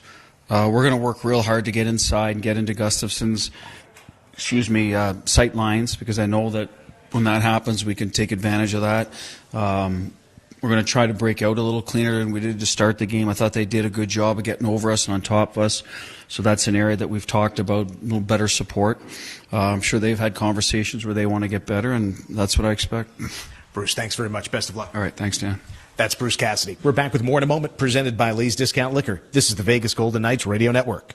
To all the VGK fans who keep their superstitions going throughout the season, you're officially a diehard fan. If you wear gold shoes every game day, diehard fan. If you refuse to clean your jersey because you don't want to wash off the good luck, you're definitely a diehard fan. And you've earned the right to a credit card that's worthy of your devotion, like the Credit One Bank VGK card. With 5 VGK designs to choose from and exclusive offers and deals, it's the card for diehard fans. Visit CreditOneBank.com and see if you pre-qualify. Live large. Hey, Vegas! Green Valley Grocery just made saving even cooler. Download our app, register your mobile number, and get a free Gatorade on us. But wait, there's more. By signing up, you'll also be entered to win exclusive Vegas Golden Knights tickets and prizes. Whether it's snacks, drinks, or game day essentials, our app has it all. The Green Valley Grocery app, where convenience meets rewards. Download today, sign up, and start winning. Back to the Fortress for more Vegas Golden Knights action with Dan Duva and Gary Lawless. It's red glare, the bombs bursting in and gave proof through that our flag was still there. Oh, St. Horse, that star-spangled banner yet wave o'er the land of the free and the home of the brave. Ladies and gentlemen, that was Carnell Johnson. And we are moments from hockey at T-Mobile Arena. 97th playoff game in Golden Knights history, and just the second one this year. Knights looking to take a 2-0 series lead against Minnesota. Adin Hill starting once again for the Knights. First time in 3 years he has been the starter at the beginning of the Knights postseason. 2 years ago it was Brossoit. Last year Logan Thompson. Adin Hill in his first Game 1 of the playoffs made 18 saves on 20 shots 2 days ago. Knights start Barbashev, Eichel, and Stone up front. No points for the top line in the opener. On defense, McNabb and Theodore. Shea did have an assist in Game 1. For Minnesota, Philip Gustafsson in just his 7th postseason start. Took the defeat last game, 23 saves. Kaprizov, Eriksson Ek, and Boldy up front. Brodin and Faber starting on defense. They drop the puck at center ice, and away we go in Game 2. Minnesota takes the opening draw, skating left to right. Faber banks it in toward the right circle. First man to it, Shea Theodore. Two wild players go after him. Hopping around on the near side boards. Barbashev steers it ahead. Eichel banks it out. Barbashev tried to go out to center with Stone, but it hopped over Stone, sticking in. Knights wearing their gold uniforms once again. Steel gray numbers and pants. Gold and red trim. Steal for Eichel on the right. Feeds left. Barbashev. Wrist shot. Save. Coming up high with the blocker was Gustafsson. Puck came in front. Deflected out high. Feed in front. Redirect. Save. Great redirect by Mark Stone. Gustafsson might have taken that off the mask. Minnesota trying to get out of its own zone. This time they do. Stone, a hard hit on Brodin. Just shy of the red line. Eichel then knocks over a Minnesota player in front of the Vegas bench. Couple of hits and a couple of Vegas shots here in the opening minute. Minnesota coming out of its own zone. More pressure. Carlson reached in, slowing Johansson. He got it up to the line, but lost it there. Vegas counters. Hanifin played it up on the near side. Smith to Olofsson. Tied up along the near corner boards. Steered behind by Gaudreau. Now Spurgeon on the far side. Banks it out for Minnesota. Cut off at neutral ice by Pietrangelo. Looking left for Carlson. Picked up by Hanifin, though. Deflecting around to the neutral zone. Hanifin finds an entry on the right for Dorothea. The backhand shot save. Rebound out high and a right wing try. Deflects away from Tomas Hertl. Hertl scored the first goal of Game 1. 26th career playoff goal in his 70th playoff game. It was 6 years ago yesterday. He scored shorthanded overtime goal as a Shark against the Knights. And it was his first goal back here in this arena in the playoffs since then. Minnesota gets it out. Vegas the quick recovery. Haig up to the line for Hertl. Through the circle he shoots. Save. Rebound knocked to the near side boards. Nicholas Haig pinching in. Pokes it away from Foligno. Foligno skates into the back of Tomas Hertl. Foligno is shaken up. Foligno had core surgery in the offseason. At times, Gary was concerned that he might not be able to play soccer with his kids, let alone get back to form in the NHL, but he has been healthy this year and had a career high in hits last game, did Marcus Foligno. Knights get it back in on the right side. Howden, low to high, right wing. Theodore, slap shot blocked. Deflects into the air. Minnesota controls. It's the fourth line here, Gary. Howden, Watt, and Kolasar. Brett recording 2 goals in game 1, including the game winner, plus power play empty net goal with 1/10 of a second on the clock. Vegas gets it in. Minnesota trying to come back out. Brock Faber skating up the near side, gains the red and dumps it in. No whistles in the opening 3 minutes. 0-0. Vegas has all 4 shots of the game. McNabb sends it through neutral ice that misses Watt, and it is an icing. You call them the fourth line. They accounted for 50 goals together in the regular season and had 2 goals in game 1, both off the stick of Brett Howden. They are a matchup nightmare for John Hines right now. Brett Howden's 3rd 2-goal playoff game. Gary, that is more 2-goal games than he has in the regular season. Knights win a D-zone draw. Up they come. Barbashev takes the pass from Kolasar following the icing. Barbashev sets up Eichel, breaks at the right wall. Backhands it toward the slot. Pietrangelo shooting, but it was deflected in the circle before it came near the goaltender Gustafsson. Minnesota trying to work it up the near side, and it does come out for Boldy. Protects it up the right side. He is hampered by Eichel. Kaprizov took it at the right point and sends it around the rim. Stone finds a loose puck in the far circle and sets up Eichel coming to center. He dumps it in on the right wing. Opening 4 minutes of the first period, 0-0. Knights find a loose puck on the right. Stone to the point. Pietrangelo walks in and shoots off the skate wide left. Got a Minnesota defender. That was Middleton blocking that shot. Minnesota forced into an icing. Kaprizov with a no-look backhand pass that ends up on Stone's stick, and he slides it over for the shot on goal from the point, but Vegas wants to make Kaprizov defend. It's not his strength. And Kaprizov, while immensely talented, stands at 5'10", listed at 202 pounds. Shifty, athletic, smart, superbly skilled. Defensive win for Minnesota. Theodore prevents the clear. Backhands it down into the trapezoid. Smith and Carlson penetrating the trapezoid, but the attempt to clear, glove down at the line by Olofsson. It does come to center. They'll call it a hand pass. Yeah, I don't know why they're calling that. Wow. Looked like a deflected puck, but fans groaning at that. Not an offside. It was a hand pass. And the neutral zone draw coming up. Smith, Olofsson, and Carlson remain on the ice. Playoff game 102 for Carlson, 108 for Smith, number 2 for Victor Olofsson. Made his Stanley Cup playoffs debut last game. Knights win the draw, get it in. Johansson turned it over, and Olofsson shot. Turned aside by Gustafsson. We got another whistle. Yeah, it hit the net. It hit the netting off the save in the near corner. Oh, Victor Olofsson hunting for his first postseason points. Well, one thing we've seen right off the bat, Dan, is Vegas way better in the draw than they were in game 1. Although Bruce Cassidy was asked, so the percentage went in favor of Minnesota. And Bruce said, yeah, okay. And then he thought for a second, he goes, we did score 2 goals off faceoffs. So he's like, so I'll give them the percentage. They can have that if we're going to get 2 goals every night off faceoffs. Yeah, he said we won the faceoffs if you look at it that way. Yeah. Here's a right circle faceoff. Tomas Hertl won 6 out of 12 last game. Eric Sakic was the dominant faceoff force in game 1. He won 21 out of 31. Hertl wins it here. Out to Whitecloud. His attempt blocked wide left. Rebound shoveled out on the backhand by Nyquist. Connecting with Hartman to the middle. Save. Rebound goes behind. First shot on goal for Minnesota is a great stop by Aiden Hill. Stopping Ryan Hartman in transition. Knights lose it coming in.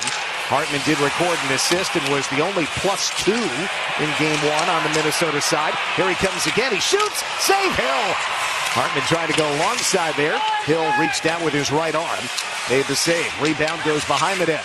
Hartman, the righty, pestered by Whitecloud. Low to high pass. Faber shoots it intentionally wide right. Tried to bank it off the boards to Brodin, who was pinched in. Polino, hard shoulder on Haig. Puck squirts out to the left side. Faber backhands it into the corner. Whitecloud forward. Dorofeev tips it along for Hurdle. Skating ahead, looking right for Saad. Instead, he curls back to buy some time as the Knights trying to change some of the players out there right now. Ahead comes Noah Hannafin. Up to the ready, dumps it in. 5.5 minutes into game 2, 0-0. Those last 2 shots from Minnesota are their first of the game. Knights have 5. Steal at the line by Watt. And he backhanded it right just behind the target, Brett Howden. Down the corner, Colasar. Howden again. Centers off a stick. Picked up by Minnesota.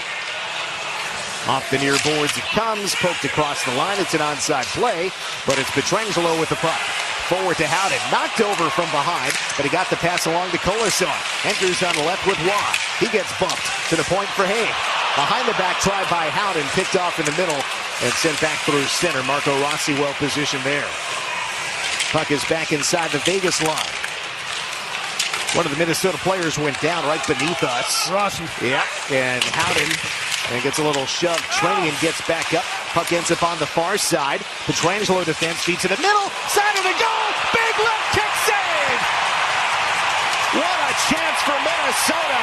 Eriksson Stone. Another chance. Glove save. Oh, the combo. The crowd to its feet to cheer on Eden Hill. Post a left pad save. Then a glove save. Takes off his helmet, goes for a stroll as we've reached the first media timeout. Those could be 2 of the best saves of the series when it's all said and done. Yeah, Chill Hill. He is not flustered in the least. Fantastic on both of those, and you described it perfectly, Dan. Just goes for a stroll. 13:22 to play first period. Entertaining opening 6+ minutes. 5 shots aside, no penalties. Presented by Lee's Discount Liquor. This is the Vegas Golden Knights Radio Network. Vegas! On behalf of Knock the Injury Law, Golden Pipes, Carnell Johnson. If you've been hurt, Knock the is the word. Call 702-INJURY. For Han Nakvi with Nakvi Injury Law. Imagine you've been injured in an accident. Now, do you want an assembly line law firm that treats you like a number and settles early for easy money? Hell no. Call me now for a free consultation at 702-INJURED.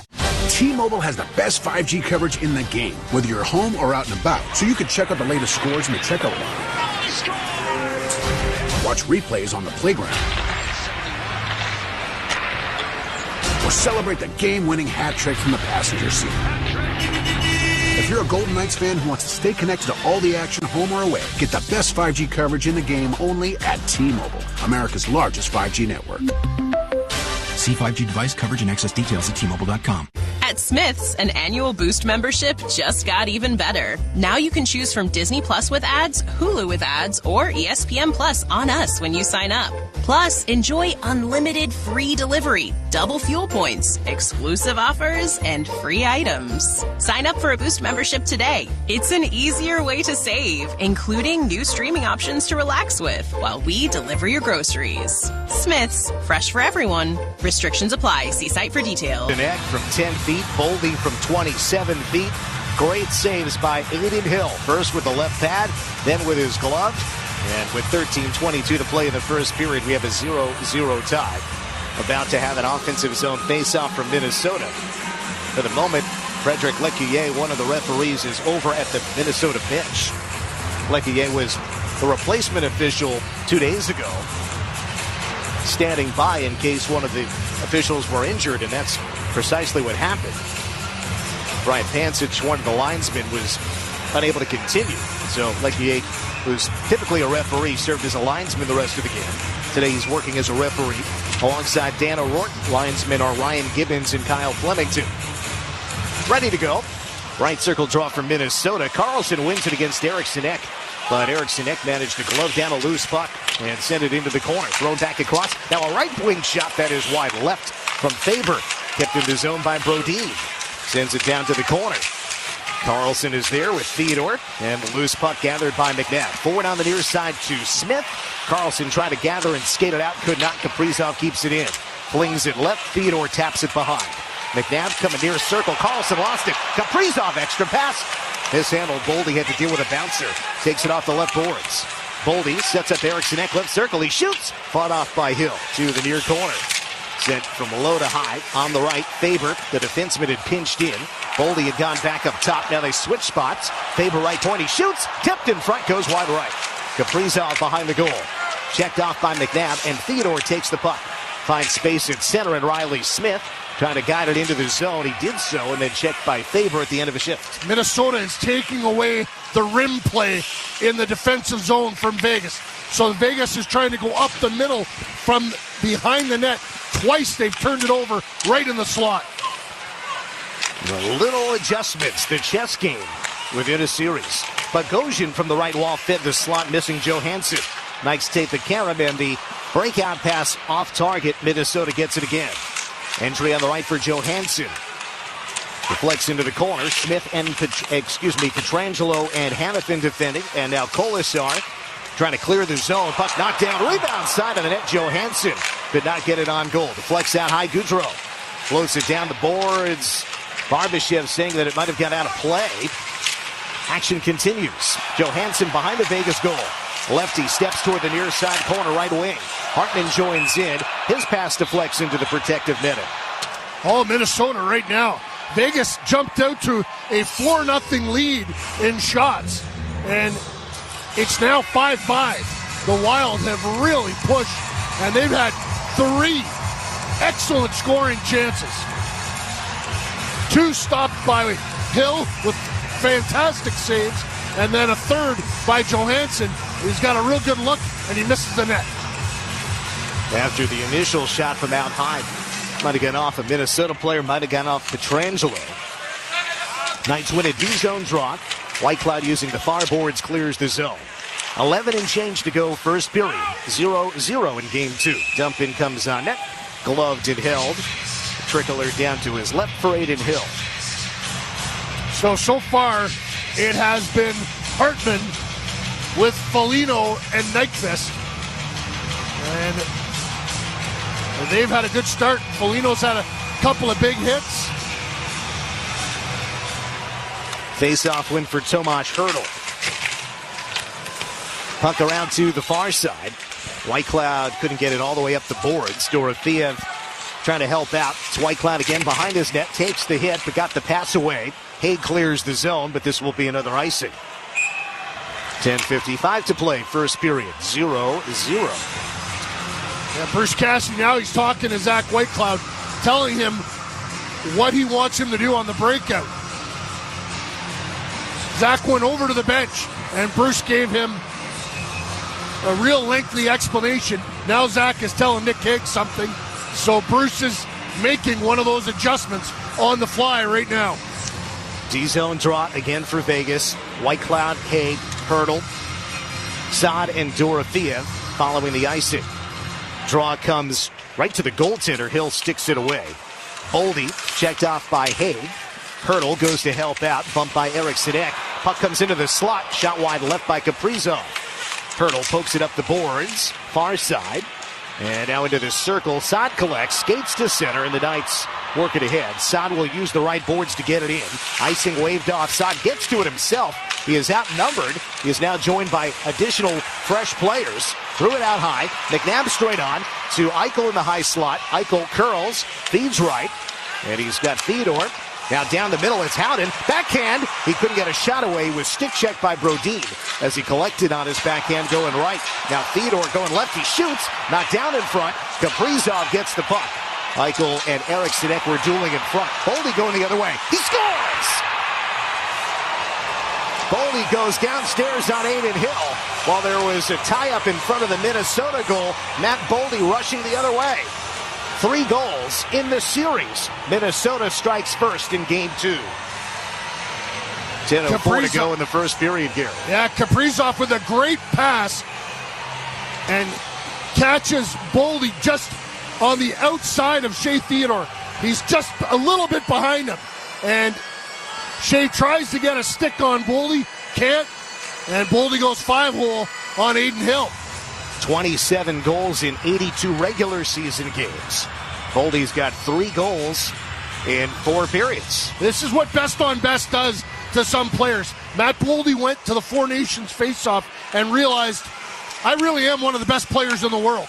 Came back with an extra push of confidence, and he's been deadly in this series so far. Riley Smith checked on the entry. Hannafin finds the puck. He shoots. Wide right. Puck to the far boards. Johansson tips it along and out through center. Zuccarello. Puck deflected into the air. Nobody could find it at first. Olofsson coming back. Put it behind for Pietrangelo. Far boards. Smith couldn't get it ahead to Carlson. Instead, it's Pietrangelo to Carlson. Stick checked as he tries to clear. That doesn't work. Minnesota gets to it. Feed goes behind the net. Goodrow in the trapezoid. Leaves it in the right corner for Johansson. Low to high for Bogosian. Zeev Buium in his second NHL game gave it away to Carlson. 3-on-2 coming out. Carlson ahead across the blue. Left wing Olofsson into the slot for Smith. He shoots. Blocked by Bogosian. Smith low to high for Haig. Lefty looking. Back down the boards for Smith. Returns it for Haig at the point. Haig, a wrist shot. Tipped in front on goal. Waffler gloved and held by Gustafsson. Vegas has got to figure out how they're going to break the puck out. Right now, Minnesota is bottling them up in the defensive zone. Great work by the Wild early on, and they lead 1-0 with 9 to go in the first. Boldy was the 12th overall draft choice in 2019 for Minnesota. He wears number 12, 24-year-old from Milford, Massachusetts, former Boston College Eagle. As Minnesota in front 1-0. 9 minutes to go, first period. Presented by Lee's Discount Liquor. This is the Vegas Golden Knights Radio Network. Ladies and gentlemen, introducing the rewards program that loves it when you date night, bet the perfect parlay, lounge poolside, shiatsu, bottle service. Yeah, hit me. Shop till you drop. And then some. Earn and redeem on countless amazing experiences at MGM Resorts. This is MGM Rewards. Why be a guest when you can be a member? Visit MGMRewards.com for more. Earning and redemption limitations may apply to certain purchases in certain states. Hey Vegas, hungry for game day? Nacho Daddy, proud sponsor of your Vegas Golden Knights, has you covered with winning specials. Suit up for the return of the Golden Knight Nachos, stacked with marinated filet mignon, gooey cheese, and all the fixings. And here's the power play. Show us your game day ticket and your first Daddy's margaritas on us. Celebrate 7 seasons of hashtag Vegas-born greatness with gourmet nachos, icy margaritas, and the spirit of the Knights. Nacho Daddy, never a dry chip, always a great time. Visit us after the game and unite the realm. Must be 21 or older for margaritas. Please drink responsibly. When I brought the Golden Knights to Vegas, I wanted to create something unique for Nevada. High Ground Vodka is made from estate-grown rye and Sierra Nevada snowmelt for a smooth finish. If you're 21 or over, High Ground is an exceptional Nevada-born vodka and proud partner of our hard-working hockey team. I hope you give High Ground Estate Vodka a taste. Distilled and bottled by High Ground Vodka, Minden, Nevada. Please drink responsibly. Back to the Fortress for more Vegas Golden Knights action with Dan Duva and Gary Lawless. Minnesota 1, Vegas 0 with 9 minutes to go in the first period. Ozone draw for the Knights. Hurdle gets tossed. Brandon Saad goes instead against Ryan Hartman, who wins it for Minnesota. The opening goal, it's Boldy from Kaprizov and Brodin. Minnesota finds it at center, and the dump-in goes diagonally right toward the corner. Aiden Hill cuts it down there. McNabb throws it out to center, but right to the waiting stick of Ryan Hartman. Well, Boldy has 3 goals. All 3, Gary. The primary assist has been Kirill Kaprizov, who had 2 career postseason assists prior to this season. And he's got 3. From the right, Hartman centered. They score! Foligno in front. A little hop, just like his dad. And it's a 2-0 lead for Minnesota with 8:24 to go in the first period. Yeah, another bad clear out by Vegas. A missed pass that ends up coming right back down the throat, and Hartman wins a battle with McNabb. Foligno slides right into the middle of the slot. He's all alone and beats Hill. Aiden doesn't really have a chance on this one. Well, by the time he looks from his left shoulder to the middle of the ice, the puck is already in the air going by him. Theodore was standing alongside, sort of facing the play, but he really could not do much to impact it. Goals 1 minute and 40 seconds apart. Minnesota not only with its first lead of this series, they've got a 2-goal lead with 8:25 to go in the first period. Well, Bruce Cassidy makes a an adjustment here. Barbashev is on the fourth line with Waugh and Colasar. Something we saw quite a bit late in the regular season when everybody was available. And with Eichel out, Stone out, got some juice there. Barbashev playing with those fourth line players, Waugh and Colasar. Haig deep in his own zone, hammers it around. Barbashev could not work it out. Boldy setting up Kaprizov, who shoots. Glove save. And it is held by Aiden Hill. Now they changed the forwards, Gary. We talked about this a little bit the other day. The defensive pairs, McNabb and Theodore, Haig and Pietrangelo, Hanifin and Whitecloud, that has seemed to be the most successful combination. But early in game one, they flipped Hanifin and Haig. Bruce was asked about it and didn't really give a very clear explanation. He said just something we saw. John Stevens said this could be something we could do. There's a left wing try that goes off the left post and out. Stone coming through center with Eichel and Howden. Howden breaks at the left wall and swings it into the left corner. Eichel joined by Stone and pops into the slot. Right now the defenders are Pietrangelo and Hanifin, and it's ladled softly in by the oncoming Wild. 7:25 to go in the first period. Minnesota leads 2-0 in game two. Puck goes out of play in the neutral zone. So the Knights have changed forward combinations, flip-flopping Howden and Barbashev. For the moment, the defensive pairs stay as they were for most of game one. Haig with Whitecloud, Hanifin with Pietrangelo, and the stalwart pair of McNabb and Theodore. Neutralized draw coming up. Yeah, off the post there. Vegas cannot give up another goal. They got to hold Minnesota at 2 here and see if they can escape this period. 7:20 to go.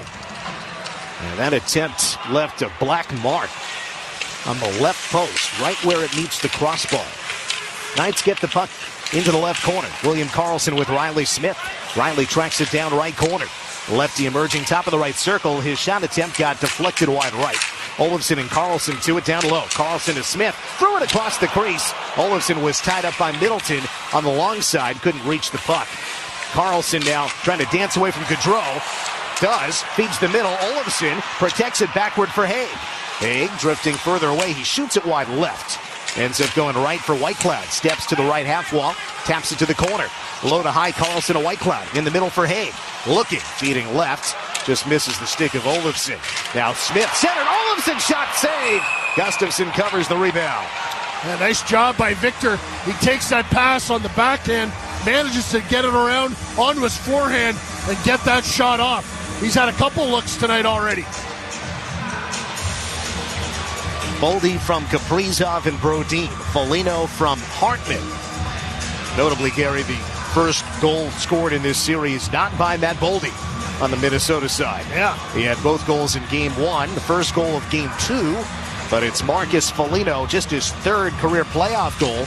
Today his 30th playoff game. Of course, part of the team that faced Vegas first round back in 2021. 7-game series won by the Knights. Hurdle up top, point shot wide left from Hanifin to the near boards. Nyquist jabs it out. Hanifin loses the puck, taken away by Foligno to the left wall. Drops it into the corner for Hartman. Bumped by Sod, centering pass blocked by Hanifin. Out of the far corner, it's a rim around, right point Faber. Returns it down the boards. Foligno with it, the lefty. Backhands it into the near corner. Hanifin and Pietrangelo combined to knock the puck loose. Fight for it right corner. Under 6 minutes to go first period. Minnesota leads 2-0 in game two. Right point Faber. Slides it left. Extra feed. Foligno taps it back for Faber. He shoots through the slot wide right. Off the near boards. Hurdle. Going after Nyquist. Deflects the pass. Rattles out high. And it's cleared through center by Dorothea in the midst of a change. Line change is brought to you by William Hill. Karlsson's line has gone off. Here is Watt with Barbashev closing left side. He swoops behind and centered to a Minnesota stick. And it's cleared out by the Wild. McNabb a nifty reach, well timed, prevented Minnesota entry. But then Watt gave it away to Bogosian. Theodore from inside his own line, out for Watt, rink wide right. And mishandled a little bit on the right wing by Barbashev, fails to get it in. Knights back to their own side. D to D, McNabb with Theodore. Shea has ice to take middle. Comes up to the blue, enters the zone to the outside right, Colasar. Another tap back. Barbashev from McNabb. They switch spots. McNabb right circle. Looking on the right wing, Theodore carving towards the net. Theodore shooting, knocked down, rebound just wide. Wraparound try, save. Colasar the try. The right pad out for Gustafson. Rebound cleared out by Minnesota. That is icing. 4:30 to go first period. Minnesota leads 2-0. Well, you wonder why experience is important in the playoffs. Here's your example. Vegas falls behind 2-0, and some teams will panic in this situation. Not the Golden Knights. They seem to have weathered the storm, and now they've started to push things back at the Wild. Ozone draw. Howden for Eichel. Shoots it just wide left. Eichel no points in the series yet. Forrest led the Golden Knights in points when they reached the Stanley Cup final and won it in 2023. Here's Eichel back behind the net. Trying to keep it down low. Puck came out to the point where Whitecloud held it in. And the attempt got blocked. Howden now on the right side, dueling with Trennion. Eichel comes over to help out. Couldn't keep the play alive. Goes to center, Logo and Hay. Forward on the left for Eichel with Stone. Overhandles it just a bit. Lifted back the other way by Brazeau. To the Vegas line in Whitecloud. Under 4 minutes to play first period. 2-0 Minnesota. Knights right to left. Whitecloud for Smith. Checked off the puck as he comes in. Minnesota has it again. Left to right. Spurgeon plays it through center all the way down. No icing. Hill left it for Pietrangelo. Hoping for Carlson. Rattles around at center. Olofsson enters with speed. Handoff. Smith high on the right. Another handoff. Pietrangelo. High to low. Olofsson. Low to high. Hannafin. The lefty steps left. Passes right. Olofsson comes out high. To Carlson in the slot. Olofsson left wall. Rotating left. Carlson high on the left. Down the wall. On his backhand protects it. Left point now Carlson. Threw it right to Eriksson. Ran out of options, and Minnesota clears the zone. Carlson back to his own blue. Sends it to Hannafin deeper in his own zone as the Knights and Wild change it up. 9 shots aside, Minnesota leads 2-0. 3 minutes to go in the first. Dorothea, the left wing shot. Save Gustafson to his right. Puck up the boards. Look out. McNabb tried for the hip check on Zuccarello. Got some of it, not all of it. Zuccarello now finds a loose puck. Down the slot. Save. Trickles through into the goal. Zuccarello makes it 3-0 Minnesota. Initial stop made by Hill, but it trickles inside at the right post. Zuccarello was the target of a McNabb hit. Zuccarello managed to avoid that hit, but then Theodore's breakout pass intercepted by Johansson. Zuccarello rushed in. McNabb had not yet recovered on the play, and Zuccarello puts it home. And it's a 3-0 first period lead for the Wild. Yeah, just can't have that kind of puck security in a playoff game. That pass cannot get picked off, especially when you're down 2-0. You have to be patient, and Zuccarello enters the series. 98th career playoff game for Zuccarello, his 19th goal in the postseason. A lot of that game was a member of the New York Rangers. Played 9 of his 15 NHL seasons in New York. Knights now trail 3-0.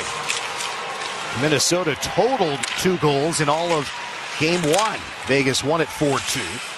3 goals on 10 shots. Minnesota has made an adjustment and has affected a turn of the tables so far. Tomas Hertl drags it in on the near side left. Threw it toward the middle. Nobody home for the Knights. Brodin cuts it down. Hartman trying to work it forward for Minnesota. Side checks him off the puck, but Stone gave it away. Minnesota deep in its own zone. 2 minutes to go first period. Goals from Boldy, Foligno, and Zuccarello. Pietrangelo banks it left, intended for Howden, missed him. Pushed back in by Jack Eichel. Spurgeon played a rink wide to Middleton out of his own zone. Out to center, Eriksson kicks it to himself. Left wing shoots. Turned aside by Hill. It goes behind the net to the near wing. Eriksson with Boldy and Kaprizov responsible for the first 3 goals of this series on the Minnesota side. Howden coming ahead. Fans on the pass. Now he tries to make it to Eichel, but it's too late. The defense had regrouped. Minnesota has control. Minute 20 to go first period. 3-0 Wild. Knights back in their own end. Hannafin with Pietrangelo. Back to Hannafin. Skating ahead on the near side left. He dumps it in. Off the left glass, clicks around. Brodin kicks it to the trapezoid. Waugh goes after Faber. Goes to Colasar, right corner. Low to high for Whitecloud. Straight on. Haig shoots, save. And covered up. Gustafson made the glove stop. And then with his stick, secured it, reeled it in. Brown gathers afterward. The linesman jumps in quickly. No penalties in the first period. 11 shots aside. Minute to go in the first. It's a 3-0 Minnesota lead. Boldy from Kaprizov and Brodin. Foligno from Hartman. Zuccarello from Johansson. We'll step aside. Presented by Lee's Discount Liquor. This is the Vegas Golden Knights Radio Network. At Anthem Injury Lawyers, our 6 C's are what we've built our business upon. Care, compassion, and concern for our clients, colleagues, and community is what we strive for. Our goal is to ensure that when you're hurt in an accident, you'll get the best care and compensation you deserve, as easy and as swiftly as possible. We won't leave you behind. Give us a call at 702-857-6000. At Smith's, an annual Boost membership just got even better. Now you can choose from Disney Plus with ads, Hulu with ads, or ESPN Plus on us when you sign up. Plus, enjoy unlimited free delivery, double fuel points, exclusive offers, and free items. Sign up for a Boost membership today. It's an easier way to save, including new streaming options to relax with while we deliver your groceries. Smith's, fresh for everyone. Restrictions apply. See site for details. Millions of Americans take medicine like Ozempic and Zepbound. Many of them are overpaying by thousands of dollars a year. These GLP-1 medications for diabetes, weight loss, and more may not always be covered by your insurance, but GoodRx can help. GoodRx helps you save every month on prescriptions at over 70,000 pharmacies nationwide. Best of all, it's free to use. Check GoodRx to save on GLP-1s. Just go to GoodRx.com/GLP. That's GoodRx.com/GLP. GoodRx is not insurance, but can be used instead of insurance, including Medicare and other federal and state-funded programs. Back to the Fortress for more Stanley Cup playoff action with Dan Tuva and Gary Lawless. Final minute of the first period. 3-0 Minnesota. Final minute brought to you by Credit One. Ozone draw for the Knights. Waugh between Barbashev and Colasar. Haig and Whitecloud are the defensemen. Eriksson Ek to take it on the Wild side. He wins it for Minnesota. Puck chipped in the air. Haig gloves it at center for the Knights. Forward on the right, a back pass. That did not work. Minnesota takes it and dumps it in. Boldy sends it deep. Haig, with his long reach, try to tip it along for Waugh. It ends up on Whitecloud's stick behind the Vegas net to the near side. Colasar pushed it out. Could not connect with Barbashev. Instead, Minnesota dumps it back in. 30 seconds to go, first period. Out of his own end, Zach Whitecloud for the Knights. Right to left. Off to Haig on the left. He dumps it in. Rolling puck around the rim. Overskated by Smith, with a couple of Minnesota players in the way anyhow. Minnesota loses it. Carlson the reach in, but his forward pass on the backhand went right to Faber's stick. Minnesota manages to dump it in with 5 seconds to go in the period. It is a quiet T-Mobile Arena. First period comes to a close. 3 goals on 10 shots for Minnesota. Boldy's third of the series. Foligno's first. Zuccarello's first. And it is all Minnesota so far. Throw into that 2 grade A chances in the opening 7 minutes. Eriksson Ek at 6:29. Boldy at 6:37. Chances 8 seconds apart. Aiden Hill made spectacular saves on both of them. Eriksson Ek from 10 feet away, left pad save. Boldy, a snapshot from 27 feet, glove save. And it was 0-0 at that point. The Knights actually had the first 4 shots of the game, but the tables continued to turn in favor of Minnesota. Boldy at 9:56 from Kaprizov and Brodin. All 3 Boldy goals have Kaprizov as the primary playmaker. Kaprizov with 3 assists in the series and only had 2 prior in this now his 21st playoff game. More a goal scorer in the postseason in Kaprizov's young career. After the first goal for Boldy, a minute and a half later, Foligno from Hartman Foligno was unchecked in front, took the pass out of the right corner from Hartman. And then after McNabb went for a hit on Zuccarello and sort of missed him, puck went into the night zone. Theodore's forward pass got stolen by Johansson, and McNabb was still getting up from the hit. Zuccarello had spun off it, joined the play, and it was Zuccarello's attempt that goes off Hill's glove. It trickled and then went just inside the right post. Looked like an initial save by Hill. He got some of it, but not enough of it. So Holdy from Kaprizov and Brodin, Foligno from Hartman, Zuccarello from Johansson. 3-0 Minnesota after one period here in Game 1. Now, if you watched Kings-Oilers game last night, you would know that no lead here in the Stanley Cup playoffs is a secure one. It looked like it was all Kings. Had a 4-goal lead. Oilers raced back and managed to tie it 5-5 in the final minutes of the third period. But in the final minute, Kings got their 6th goal and won it in regulation 6-5. As the Knights would play the winner of Edmonton and LA. Those clubs meeting for the 4th consecutive postseason. LA has a 1-0 series lead. They play Game 2 tomorrow, 7 o'clock Pacific in Los Angeles. Again, a 6-5 Kings victory last night. Other games today in the National Hockey League. Toronto defeating Ottawa in overtime. Toronto has a 2-0 series lead. In Raleigh, North Carolina, the Hurricanes have also taken a 2-0 series lead. They beat the Devils today 3-1. And in a little bit of a surprise, I guess, a blowout in Tampa, Florida beats Tampa Bay 6-2. First game of that series. Strange in that score was dramatically in Florida's favor. You'd expect it to be a little bit of a closer Game 1. The other surprise was that it was Game 1. That series is the last one to start, whereas other series have already had 2 games. That's the first one for Florida and Tampa Bay. Again, it's a final in Tampa. 6-2, the Panthers beat the Lightning. Here at T-Mobile Arena, 1 period in the books. Minnesota 3, Vegas 0. Intermission report coming up with Ryan Wallace. Stand by for that. First, we'd like to tell you that T-Mobile is today's game title partner. T-Mobile, where families can switch and save and get up to 4 iPhone 16s on T-Mobile. T-Mobile is today's game title partner. Official watch party coming up on Thursday. Game 3 will be in St. Paul. The watch party will be held at the Boulevard Pool at the Cosmopolitan of Las Vegas. Come out for giveaways, visits from the Golden Knights cast, and a chance to win tickets to a future Golden Knights game. Again, a watch party Thursday, Game 3 at the Boulevard Pool at the Cosmopolitan of Las Vegas. Game 3, as mentioned, is going to be on Thursday. Puck drop is 6 o'clock Pacific time.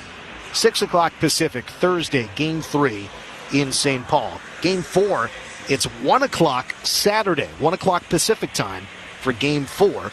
And then, if necessary, Game 5 back at T-Mobile Arena on April the 29th. That's next Tuesday, a week from today. No time has been announced because that game is not necessary yet. If the Knights sweep, obviously, that would not be a game to be played. But Minnesota has something to say about that. 3-0 lead after 20 minutes of play. We'll be back in a moment with the Intermission Report, presented by Lee's Discount Liquor. This is the Vegas Golden Knights Radio Network. UMC, your hometown hospital since 1931, is proud to partner with our hometown team, the world champion Vegas Golden Knights. As the team's exclusive hospital provider, we stand ringside, ready to keep our Golden Knights in top shape, just as we stand by our community with the highest level of care, which now includes 24/7 online care. It's UMC's commitment to excellence for everyone in our hometown. Sign up at umconline.com. To all the VGK fans who keep their superstitions going throughout the season, you're officially a diehard fan. If you wear gold shoes every game day, diehard fan. If you refuse to clean your jersey because you don't want to wash off the good luck, you're definitely a diehard fan. And you've earned the right to a credit card that's worthy of your devotion, like the Credit One Bank VGK card. With 5 VGK designs to choose from and exclusive offers and deals, it's the card for diehard fans. Visit CreditOneBank.com and see if you pre-qualify. Live large. Las Vegas. Vegas Auto Gallery unveils the largest and most luxurious showroom on the West Coast. Scaling a 55,000 square foot climate-controlled showroom, we showcase more than 250 of the best luxury and exotic brands. Lamborghini, Ferrari, Rolls-Royce, you name it. Whether you're buying, selling, or trading, Vegas Auto Gallery is your premier dealer. Visit us now, right off the 215, or go online at vegasautogallery.com. Ouch! Man, that check's gotta hurt. And the gloves are coming off. Oof, that's $100 right there. Yeesh, that's $1,000. Hey, what's with the dollar amounts? That's how much each injury could be worth if he calls Morgan & Morgan. Yikes, that one's gotta be at least $10K. When you hire Morgan & Morgan, their gloves come off when they fight for you. Official partner of the Vegas Golden Knights. Injured? Dial #law or visit forthepeople.com for an office near you. Reliable service and a brand you can trust. Visit OneShopRoofShop.com. Commercial or home, we can do what you need. Helping build this community. Big or small, there's nothing we can do. We're the most preferred roofer and we're here for you. Reliable service and a brand you can trust. Visit OneShopRoofShop.com. You know, a lot of lawyers who advertise here don't even live here. If they say Nevada, they're not from around here. If they think our capital is Las Vegas, they're not from around here. I'm Richard Harris, and I am from Nevada. I grew up here. I went to school here. I raised my family here. No one knows Nevada like we do. If you've been injured, call me, Richard Harris, of the Richard Harris Law Firm. 444-4444, just in case. The world's fastest game. Right over the pass and they score! John Tavares! SiriusXM NHL Network Radio. Yes. Now here's Ryan Wallace with the Intermission Report on the Vegas Golden Knights Radio Network. The Vegas Nighthawks return to Lee's Family Forum for their next two home games, May 3rd and 10th. Get your tickets now for the excitement of indoor football at nighthawksfootball.com. It's the Intermission Report. The Golden Knights trail the Minnesota Wild 3-0 after the first period. Taking a look at the highlights in that first period, the Wild opened the scoring midway through the period as Kirill Kaprizov sent Matt Boldy away on a breakaway. Now Theodore going lefty, shoots, knocked down in front. Kaprizov gets the puck. Eichel and Eriksson were dueling in front. Boldy going the other way. He scores! Boldy goes downstairs on Adin Hill. While there was a tie-up in front of the Minnesota goal, Matt Boldy rushing the other way. Minnesota strikes first in Game 2. Third goal of the series for Matt Boldy from Kirill Kaprizov and Jonas Brodin. 9:56 of the first period made it 1-0 Minnesota, and the Wild continued to dial up the pressure after Ryan Hartman won a battle behind the net and set up Marcus Foligno. Now Theodore going lefty, shoots, knocked down in front. Kaprizov gets the puck. Eichel and Eriksson were dueling in front. Boldy going the other way. He scores! Boldy goes downstairs on Adin Hill. While there was a tie-up in front of the Minnesota goal, Matt Boldy rushing the other way. Minnesota strikes first in Game 2. So Marcus Foligno won his first goal of the series, made it 2-0 Minnesota from Ryan Hartman, 11:35 of the first period. And the Wild took advantage of a Shea Theodore turnover when Matt Zuccarello made it 3-0. Puck up the boards. Look out. McNabb tried for the hip check on Zuccarello. Got some of it, not all of it. Zuccarello now finds a loose puck. Down the slot. Save! Trickles through into the goal! Zuccarello makes it 3-0 Minnesota. Matt Zuccarello from Marcus Johansson, 17:15 of the first period, made it 3-0 Minnesota. And that's where we stand after the first period of play. Taking a look at the out-of-town scoreboard, the Hurricanes defeat the Devils 3-1, take a 2-0 series lead. The Maple Leafs edge out the Senators in overtime 3-2 to take a 2-0 series lead. And the Panthers beat the Lightning 6-2 to take a 1-0 series lead. Here, the Vegas Golden Knights trail the Minnesota Wild 3-0 after the first period of play. We're back with more in a moment. Presented by Lee's Discount Liquor. You're listening to the Vegas Golden Knights Radio Network. Ouch! Man, that check's gotta hurt. And the gloves are coming off. Oof, that's $100 right there. Yeesh, that's $1,000. Hey, what's with the dollar amounts? That's how much each injury could be worth if he calls Morgan & Morgan. Yikes! That one's got to be at least $10K. When you hire Morgan & Morgan, their gloves come off when they fight for you. Official partner of the Vegas Golden Knights. Injured? Dial #law or visit forthepeople.com for an office near you. A union we can count on. A union with a legacy, known for hard work and getting things done. We're the ones who built this city with pride. Our members are our family, and their well-being is our #1 priority. Laborers Union Local 872. Vegas strong, union proud. Hello, I am Nikki Fargas, president of the Las Vegas Aces.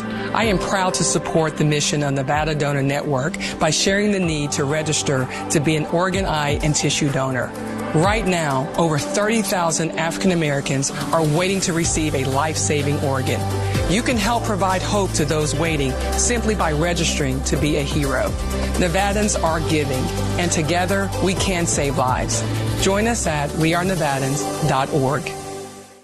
If your money's been hanging out in a savings account but not getting the gains you want, it's time to get your money working in a high-yield certificate account from America First Credit Union. America First certificates can help you save more, faster, without breaking a sweat. No matter what your financial fitness goals are, get bigger gains and greater rates with a certificate account from America First. Open yours today. America First, helping your money do more. Federally insured by NCUA.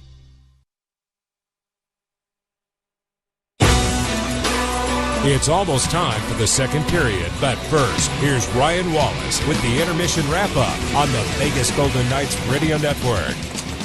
Welcome back to the Intermission Report. The Golden Knights trailed the Minnesota Wild 3-0 after the first period of play. Stats of the period are presented by Foley Family Wines and Spirits. Available here at T-Mobile Arena and at FFWS.com. Shots 10 apiece in that first period. Hits 15-9, the edge to the Minnesota Wild. Minnesota charged with 5 giveaways, 3 takeaways, 11 block shots. Vegas, 5 giveaways, 1 takeaway, and 3 block shots. So a couple of things jump out immediately when you look at the numbers. The Golden Knights did such a great job blocking shots in game number 1, had 25 block shots in that game.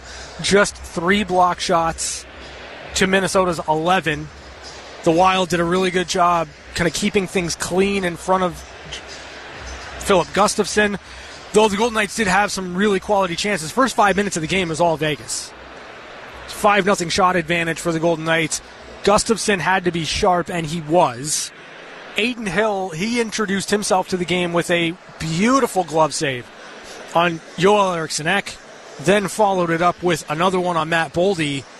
So when you look at the overall score, it could have been worse for the Golden Knights if not for those 2 saves from Adin Hill, but it all really changed when Minnesota dialed up the pressure in the offensive zone. They were pinching in and cutting off the rim around for the Golden Knights, and they were just having a hard time breaking pucks out of their own zone. I think for the Golden Knights, you have to start there. You've got to find a way, if you're Vegas, to come out of your own zone cleaner than they did in the first period. If they can't do that, they're going to be spending a lot of time in their own zone and not able to kind of push things the way they'd like to get back in this game. Second period action is coming up next. Dan and Gary, they've got the call. Presented by Lee's Discount Liquor, you're listening to the Vegas Golden Knights Radio Network. T-Mobile has the best 5G coverage in the game, whether you're home or out and about, so you can check out the latest scores in the checkout line. Watch replays on the playground. Or celebrate the game-winning hat trick from the passenger seat. If you're a Golden Knights fan who wants to stay connected to all the action home or away, get the best 5G coverage in the game only at T-Mobile, America's largest 5G network. See 5G device coverage and access details at T-Mobile.com. Broker license number 1001607.LLC. You gotta go Galindo. I'm Josh Galindo, owner of Galindo Group Real Estate. We're not just a real estate company, we're a lifestyle brokerage with over 20 years of experience. When you work with us, you get more than a realtor. You get an entire team dedicated to creating an experience you'll love. From start to finish, we make buying or selling your home smooth, fun, and completely stress-free. You gotta go Galindo. 702 820-820-HOME. GalindoGroupRealestate.com. Vegas! On behalf of Knock the Injury Law, Golden Pipes, Carnell Johnson. If you've been hurt, Knock the is the word. Call 702-INJURED. Farhan Naqvi with Naqvi Injury Law. Imagine you've been injured in an accident. Now, do you want an assembly line law firm that treats you like a number and settles early for easy money? Hell no. Call me now for a free consultation at 702-INJURED. When you need mealtime inspiration, it's worth shopping Smith's. For mouth-watering meals and appetizing ingredients. And no matter what tasty choice you make, our low prices add up to big savings. Plus, you get over $600 in digital coupons each week and up to $1 off per gallon at the pump and points. At Smith's, you always get big flavors and big savings. Smith's, fresh for everyone. Fuel restrictions apply. A union we can count on. A union with a legacy, known for hard work and getting things done. We're the ones who built this city with pride. Our members are our family, and their well-being is our #1 priority. Laborers Union Local 872. Vegas strong, union proud. Back to the game with the Vegas Golden Knights on the Vegas Golden Knights Radio Network with Dan Duva and Gary Lawless. Hi, from ringside at T-Mobile Arena in fabulous Las Vegas. Golden Knights trail Minnesota 3-0 after 20 minutes of play. No penalties in the first. Each team had 10 shots. The Gary Lawless, the Golden Knights find themselves in a major deficit going to the second period. Shea Theodore and Braden McNabb, -3. Bit of a struggle for them in the first period. They coughed it up. They made some structural mistakes, and Minnesota capitalized. Aiden Hill thought he made a save on Zuccarello, and it still got through his glove. And we'll find out if that's the backbreaker or not, or if Vegas can make a push. Not the first time Minnesota has scored 3 goals in a period in the playoffs in this arena. Happened in Game 5 of Round 1 in 2021. Minnesota had a lead in that series, a 1-0 overtime victory in Game 1. Underway here in the second. Knights defend the goal to our left, wearing gold. Eichel and Stone try to go back and forth. First handoff didn't work. Second time it does. Eichel to the left wall, Brett Howden. Eichel in the corner to the point for a shot. Knocked wide. Haig and Pietrangelo together again, Gary. It's something that we were talking about during the first period. That had been the combo for a good chunk of the season, especially down the stretch when everybody was available. And we saw that in practice and morning skate going into Game 1. But the adjustment was early in Game 1 where they put Pietrangelo and Hanifin. Looks like that experiment has now reverted back to the traditional Haig and Pietrangelo. Knights coming ahead. Here's Riley Smith. Fakes his way into the zone. Gaudreau takes it away. Hartman comes ahead. Zuccarello coming ahead. He shoots it wide left. Zuccarello scored the third of the 3 goals. He centers off the stick in the middle. It goes out high. Middleton. Lefty banks it right boards. Ends up behind the net. Theodore couldn't get it out of the zone. Theodore takes it behind his own goal. Works it out. Olofsson knocks over from behind. An offside whistle. Olofsson was standing at his own blue line and was checked in the back as the pass arrived. Spurgeon, the captain, with the check. The puck was clearly out. Oh, it goes off of Olofsson. He puts it back in. And that's why the Wild were carping about the fact that it was called offside. They might have a case. I guess they could say it was deflected rather than played. You know, again, Spurgeon checks Olofsson just before the puck gets to his stick. Anyway, the whistle blew, so neutral zone draw. Knights coming ahead left to right after the face-off win. Hurdle, Sod, and Dorofeev, plus Hanifin and Whitecloud. Right wing Dorofeev slings it through, untouched to the left wall. Hanifin left point, towards the net, but wide. Missing Tomas Hurdle, who had 2 points in Game 1 of the series. Hurdle joins Dorofeev on the right boards. To the near corner it goes. Hartman pulls it away. Behind for Spurgeon, the defenseman. Minnesota coming out. Nyquist banks it right for Foligno. Connects with Nyquist skating in.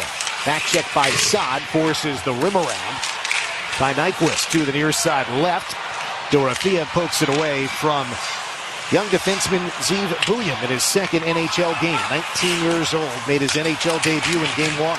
Knights cleared out far side. Minnesota from the neutral zone. 2.5 minutes into the second period. 3-0 Minnesota in Game 2. Knights lead the series 1-0.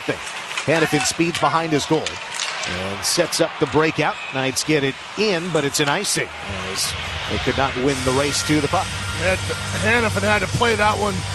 He passed it to Dorofeev, but it's kind of almost like a shot pass, and it is too hot for Dorofeev to knock down. Also seen a couple times in practice that Hannafin will fire the puck down off the boards as an indirect pass. Not there. Buyan gets the puck out high for Minnesota. From the right wing, a shot attempt knocked down.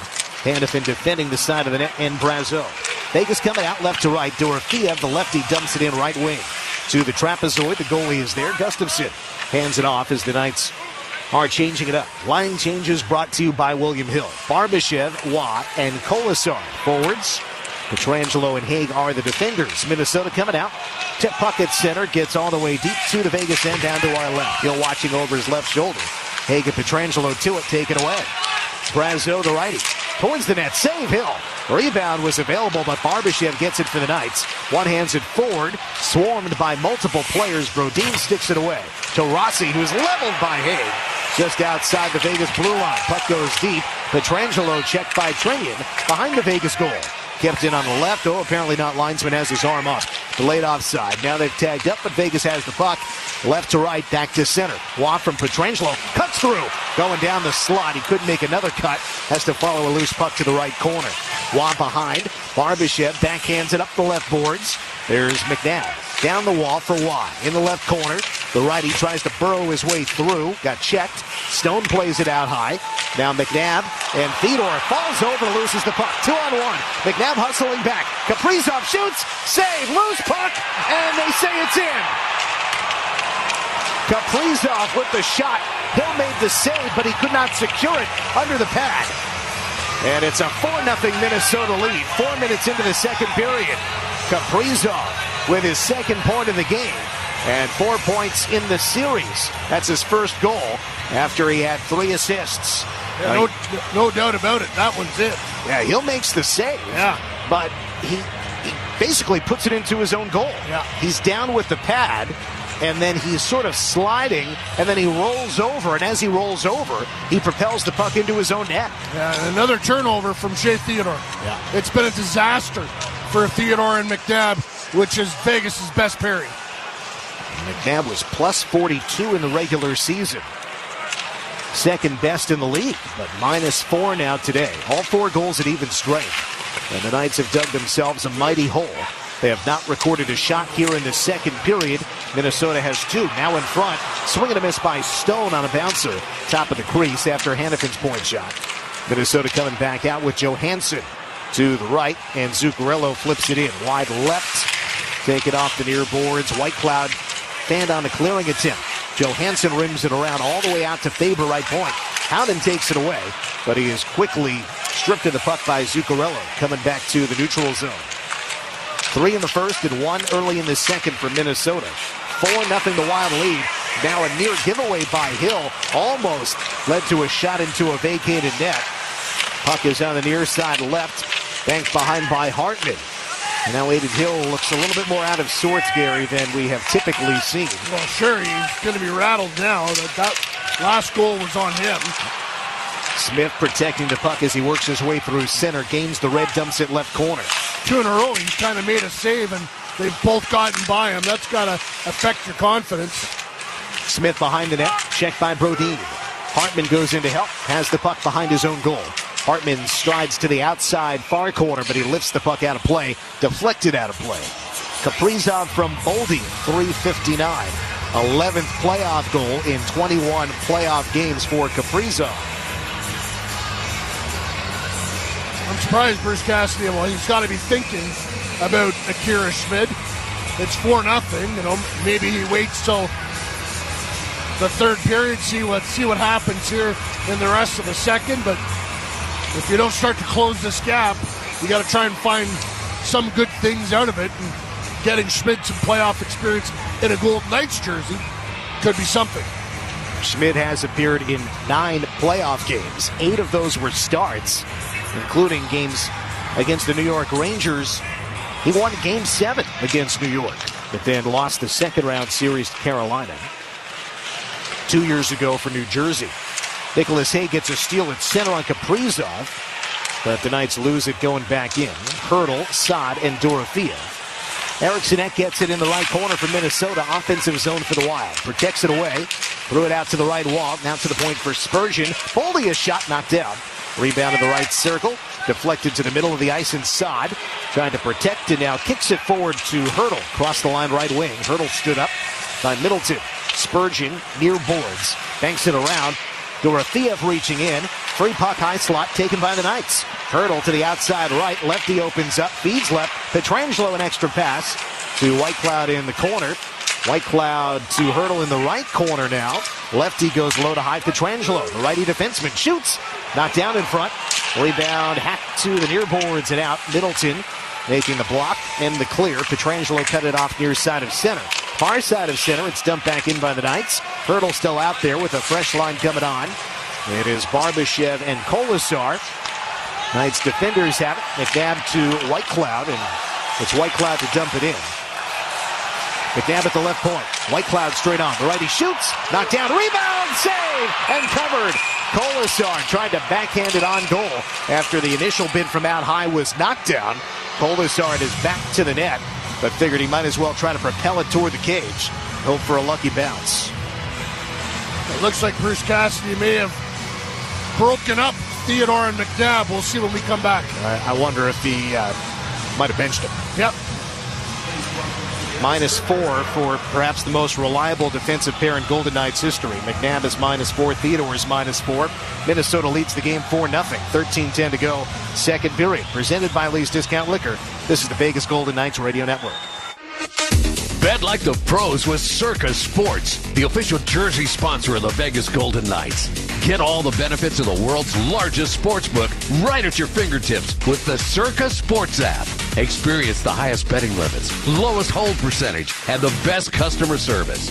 Download your new bookie today and bet like a pro from anywhere in Nevada. CircaSports.com, the official jersey sponsor of the Vegas Golden Knights. Hey Vegas, hungry for game day? Nacho Daddy, proud sponsor of your Vegas Golden Knights, has you covered with winning specials. Suit up for the return of the Golden Knight Nachos, stacked with marinated filet mignon, gooey cheese, and all the fixings. And here's the power play. Show us your game day ticket and your first Daddy's margaritas on us. Celebrate 7 seasons of hashtag Vegas-born greatness with gourmet nachos, icy margaritas, in the spirit of the Knights. Nacho Daddy, never a dry chip, always a great time. Visit us after the game and unite the realm. Must be 21 or older for margaritas. Please drink responsibly. Hi, it's me, your USPS Ground Advantage shipment. Just left the warehouse and hitting the road. I know. Just got the notification. Great. Smooth sailing so far. I'm almost there. Yes, I know. I get all the updates. Made it. Safe and sound. I know. Well, did you know I was with USPS the whole time? Oh, yeah. I know. Keep your business in the know with the USPS Ground Advantage service. Visit USPS.com/in-the-know. Back to more Vegas Golden Knights Stanley Cup playoff action with Dan Duva and Gary Lawrence. Knights trail 4-0. 13:10 to go, second period. Minnesota has 4 goals on their last 7 shots. Game total of 13 shots, but 4 goals on their last 7 shots, including 1 goal on 3 shots here in the second period. Knights only 1 shot on goal here in the second. They win the right circle draw. Hanifin cranks it wide right. Hanifin, now Whitecloud shooting right wing. That is kicked away by the left pad of Philip Gustafsson, the netminder. And now the crowd trying to provide some support for the home team. Barbashev to Kolasar. Backhands it up top. Whitecloud returns it down low for Waugh. Tripped up by Goudreau. Waugh tries to get position. It does. Hands it off to Barbashev. Played it to the middle, but nobody's home. And that's one of the differences. No doubt, you love the physicality and a lot of the energy generated by Barbashev playing with Watt and Kolasar. But some of those instinctual offensive plays that Barbashev makes with Jack Eichel or Mark Stone in mind, it's just not the same with Kolasar and Watt. Minnesota gets it in towards the slot with a pass. Watt comes up with it. Out to Barbashev on the left, knocked off his stick. Johansson sends it back deep from Minnesota. Opening 8 minutes of the second period, just about 12 to go in the second, 4-0 Wild. Minnesota gets it from its own zone. Zeev Bouillon in his second NHL game. Left for Nyquist coming in. Cranks it wide of the goal. Flex around to Brett Howden. Trying to stick it forward to Eichel. Deflects into the air. Howden gloves it down. Checked hard into the boards by Foligno. Haig shoves Foligno. But it goes behind a centering feed, a drive. Kicked out by Hill. Foligno flubbed it, a knuckler, but Hill makes the save. Staying with that puck. Pietrangelo backhands it forward to Stone on the right. He gets it in. Howden swims through, lands a check. Stone takes the puck. Pietrangelo feeds left for Haig. Threw it towards the right, off Stone, and it goes behind. Eichel was in front, but could not make a play on it. Jacob Middleton clears the zone for Minnesota. Pietrangelo coming back with Haig. Collision at center as Eichel knocked over one man. Picked up on the right. Here comes Olofsson. Opens up, he shoots. Kick save. A zip of a shot from the right side by Olofsson. Now Whitecloud misses the puck as it comes all the way back to Hill in his own end toward the near circle. Whitecloud felt the pressure of Rossi. Secures the puck and plays to center. Victor Olofsson fakes his way into the zone. Olofsson knocked over, but he made the feed left. McNabb with a shot that is knocked down. Picked up by Brock Faber. McNabb is out there with Zach Whitecloud for the moment. On the near boards, Smith to Carlson. On the near boards, Carlson the lefty. Pivots and goes back down the right boards. Chased by Brazo to the trapezoid. Carlson a little bit more space. Banks it up top to Whitecloud. Left for McNabb, he shoots. Wide right. Carlson takes the rebound off the right corner boards. Skates out high, a couple of fakes. Slides it left. Whitecloud left circle from McNabb. Centered out of the corner, knocked down by Gustafsson. Smith got spun around in pursuit of the rebound. Carlson takes it on the right. Now play left. McNabb up top with Whitecloud. McNabb opens up. Redirect, kick save! Carlson at the left side of the crease. Another try. That one turned aside by side as a stick helicopters into the air. Two sticks are loose on the ice. One Wild, one Golden Knight. Dorofeev replaces Smith, gets the puck, takes it in behind the goal. Dorofeev low to high on the right wing. Whitecloud is there. Looking left. McNabb. Slap shot. Deflected. Goes just wide left. Out of the corner, Dorofeev. Left wing. Dorofeev to the point from McNabb. Right to Whitecloud. He shoots. Deflected up and out of play. And after all that, an ozone draw will be next for Vegas after immediate timeout. Yeah, unable to get anything really dangerous, but great series from the Golden Knights. Maybe that spurs them on a little bit. And Shea Theodore is out taking a little skate during the break. He did that before the last one as well. Hasn't taken a shift since the last goal against. 9:42 to play, second period. Minnesota 4, Vegas 0 in Game 2. Knights lead the series 1-0. Presented by Lee's Discount Liquor. It's the Vegas Golden Knights Radio Network. Ouch! Man, that check's gotta hurt. And the gloves are coming off. Ooh, that's $100 right there. Yeesh, that's $1,000. Hey, what's with the dollar amounts? That's how much each injury could be worth if he calls Morgan & Morgan. Yikes, that one's gotta be at least $10K. When you hire Morgan & Morgan, their gloves come off and they fight for you. Official partner of the Vegas Golden Knights. Injured? Dial #law or visit forthepeople.com for an office near you. Did you know that you can score free products and exclusive offers every Tuesday at Terrible's? That's because I haven't told you yet. Whether you're on the go or sitting at home, it's easy.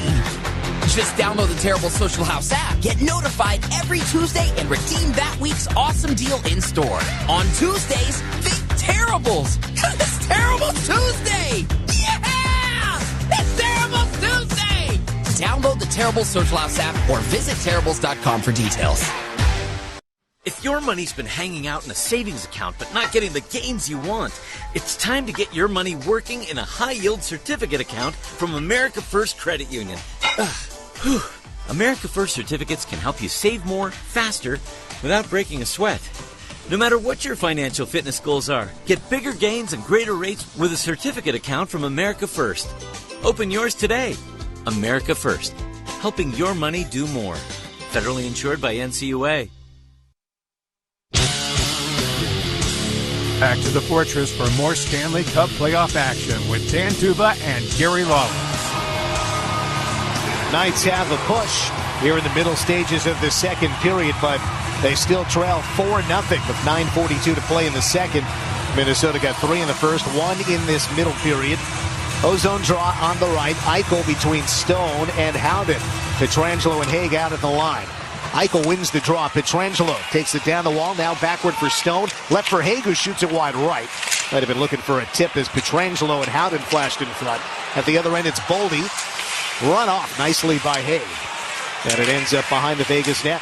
Stick on stick. Haig wins that battle. Plays it forward. Howden to the middle, and Jack Eichel drifting right. Would have been an offside play. It's still offside. Again, Howden just not familiar with some of Eichel's tendencies as Minnesota sends it down after getting control of the puck in the own end. No icing. Haig is back with Pietrangelo. 9 minutes and change to play in the second period. Vegas trailing 4-0. Pietrangelo with Haig. Pietrangelo dumps it in. On goal, Gustafsson steers it away. Barbashev, Kolasar, and Watt come on. Brodin in his own end for Minnesota. The defenseman with Faber, his partner. Deflected puck. Gustafsson aggressively steps out to his left to clean up the garbage. And now his teammates come back to help. Goudreau lost it in the skates of the referee. Kolasar to the point for a Hanifin shot. That is high. Deflects back in front. Barbashev shoots, save. Rebound. Knocked away. Kolasar at the right goal line. A righty, he couldn't bank it in. Now it's Watt in the middle. Theodore in his first shift since the fourth Minnesota goal. Gets the pass out high. Theodore right. Hanifin shoots, blocked. Off the skate in front. Barbashev could not settle. And it's Minnesota to push it out to the neutral zone. Prior to this shift, Gary, Theodore had fallen to the lowest time on ice total of any Golden Knight in the game. Of course, on the season, averaged 22 minutes. In transition, here's Watt. Watt, stick check, drops it off. Hanifin scores! Fourth man, the trailer, Noah Hanifin. Vegas on the board in game 2. 8 minutes to go in the second period. Vegas now trails 4-1. Noah Hanifin, his third career playoff goal. Haven't seen too many chances in transition for the Knights. They generate one here with their fourth line, so to speak. Hanifin, the defenseman, joining in. And the Knights now trail 4-1. It's kind of a broken play. Nick Waugh is trying to cut to the middle of the ice. And I think he just loses the puck. And Hanifin grabs it and just wires a wrister by Gustafsson. And Vegas has a flicker of life. We saw the Edmonton Oilers storm back in L.A. last night. They're down 4-1 and 5-2. Got it to 5-5 with the goalie out. Vegas gets the puck back in. Olofsson to Smith. Just misses McNabb in the slot. Puck is out of the zone. Whitecloud picks it up from the left side of center. Cranks it back in. Here's side McNabb, another giveaway. It's a 3-on-1. Pietrangelo is back. Nyquist shoots, blocked by a belly down Pietrangelo. Nyquist through the right circle, could not get it by Pietrangelo. Sprawling to block that attempt and break up the play. Well, Braden McNabb, you're down by 3, so you got to take some chances. He tries to pinch and he loses it, and off goal the Wild. Zach Whitecloud is over on the bench. And he's being looked at by Golden Knights athletic therapist Kyle Moore. Zach is standing up and flexing a little bit. Yeah. Kyle is kind of kneeling beside Zach, who's in an upright position. We'll keep an eye on that. 7:19 to go in the second period. 4-1 Minnesota. Right circle face-off won by the Wild. Loose puck, and eventually it's Haig to secure it. Turns in behind his own goal, finds Pietrangelo. Hanifin's goal is, at the moment, unassisted. Dorothea goes into the right circle. Knocked off his stick. Hurdle could not secure it either. Eriksson skates out through center and gets it deep. Again, Waugh was driving the middle. Had Barbashev on his left wing, Smith on his right wing. Waugh was challenged, and as much as it was hoping for the trailer, it was a deflected puck, and that perhaps is why no assist has been awarded. Saad now finds some space with the puck, going left. Middleton kept him to the outside. A deflected puck. Left point, Hanifin chips it down low. Saad emerges, shooting, save, and covered. Gustafsson to his left, as Noah Hanifin has become a trigger puller here in the last couple of moments. Well, the Wild have not generated very much since going up 4-0, and some of that is human nature. You start to think about defending your lead rather than building on it. You've got 4, right? You want to make sure they stand up, but they can't play in their own zone all game. Shots are now 19-13 for Vegas. In this period, 9-3 for Vegas. Hanifin with 5 points in 7 games last postseason against the Dallas Stars. First playoff series with Vegas. Eichel wins the draw. Theodore left. Hanifin shooting. Save. Lots of traffic near Gustafsson's crease. Hanifin got his own rebound at the left wall. Rims it behind, but Eichel could not take it. Can the Wild clear? No, they're going to have to rim it back around. Hanifin first 2 at left boards. Down to the corner for Eichel. Hanifin again, left wall. To the left corner, Howden, scanning the middle. Bumped a couple of times. Eichel goes over to help. Pressured by Goudreau, who gets position, wedging Eichel off the puck. Plays it up the boards, and Zuccarello banks it out. Right through Noah Hanifin. 6 minutes to play, second period. Minnesota leads 4-1 in game 2. Theodore dumps it in right corner. Clanks around counterclockwise. Faber reverses the rim. Check on the inboards by Howden. Could not come up with the puck. Stone's pressure forces an airborne clear and a hand pass in the neutral zone. And play is stopped once again. Now, Brett Howden has not stopped skating. He is still flying around and throws a big check there. We have a timeout with 5:41 to play in the second period. Minnesota 4, Vegas 1 in game 2. The Knights trailed 3-0 after 1. 4-0 middle stages of the second. Have started to push back, and they finally have their first goal of game 2. Noah Hanifin at 12:04. That is his 3rd career playoff goal. He had 2 last year as a Golden Knight. We'll be right back, presented by Lay's Discount Liquor. It's the Vegas Golden Knights Radio Network. Calling all Vegas Golden Knights fans, hockey season is back, and the RTC Game Day Express is your hassle-free ride to victory. Catch a direct, fast ride to VGK home games at T-Mobile Arena from 6 convenient spots for just $4 round trip. No traffic stress. Leave the driving to us. Visit rtcsnv.com/Game Day Express for details. Follow us on social media at RTCSNV for a chance to win tickets to VGK home games. Hey Vegas, hungry for game day? Nacho Daddy, proud sponsor of your Vegas Golden Knights, has you covered with winning specials. Suit up for the return of the Golden Knight Nachos, stacked with marinated filet mignon, gooey cheese, and all the fixings. And here's the power play. Show us your game day ticket and your first Daddy's margaritas on us. Celebrate 7 seasons of #VegasBorn greatness with gourmet nachos, icy margaritas, in the spirit of the Knights. Nacho Daddy, never a dry chip, always a great time. Visit us after the game and unite the realm. Must be 21 or older for margaritas. Please drink responsibly. Reliable service and a brand you can trust. Visit OneShopRoofShop.com. Commercial or home, we can do what you need. Helping build this community, big or small, there's nothing we can't do. We're the most preferred roofer, and we're here for you. Reliable service and a brand you can trust. Visit OneShopRoofShop.com. Back to the game with the Vegas Golden Knights on the Vegas Golden Knights Radio Network with Dan Duva and Gary Lawless. 4-1 Minnesota, 5:30 to play second period here in game 2, first round. Minnesota got it in. Errant pointward pass goes all the way back to their own end. Howden, Eichel, and Stone on the forecheck.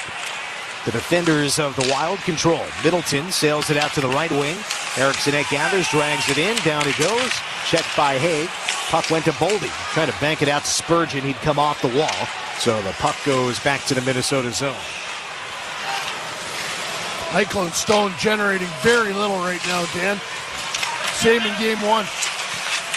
Pietrangelo from deep in his own zone rims it around and out. Gathered by Olofsson, whacked as he comes in. Whacked again by Rossi. Second time to knock the puck loose. Attempt to clear, sails out of play.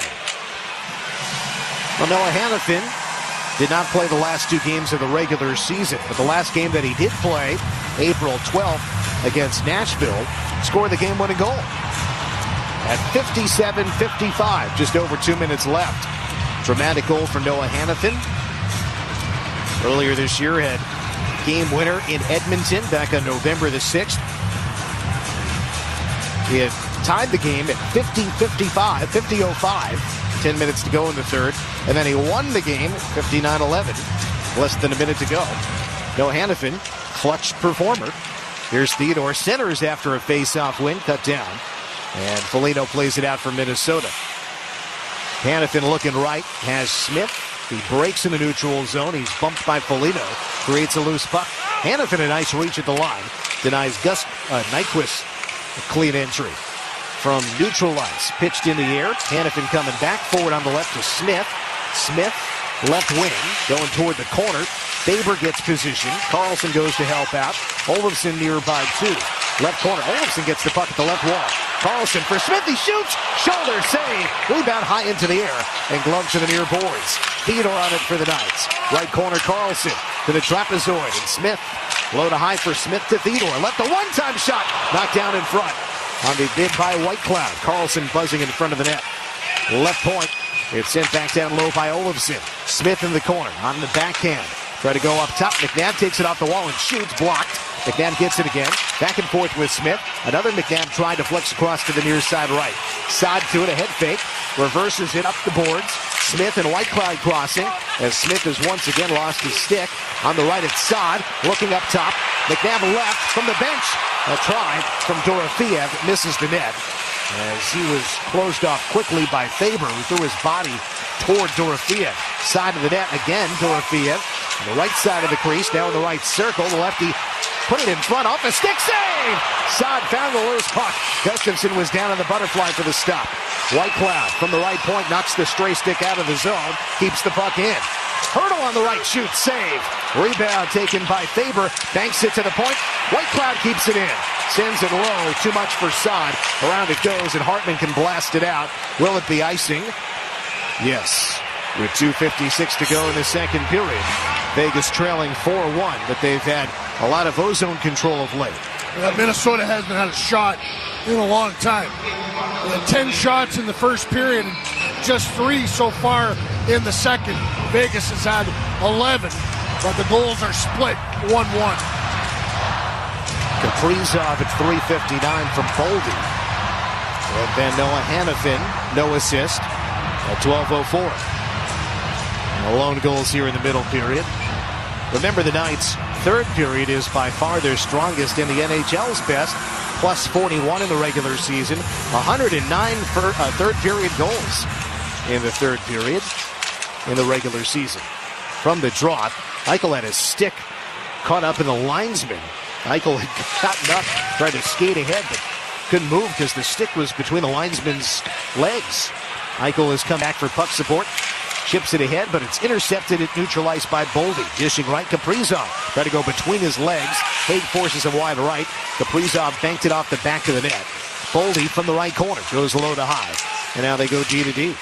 In the middle, Eriksson Ek put it towards the side of the net, intended for Boldy. Haig intercepts, and the Knights come out. Howden to Eichel. Across the line, barely onside.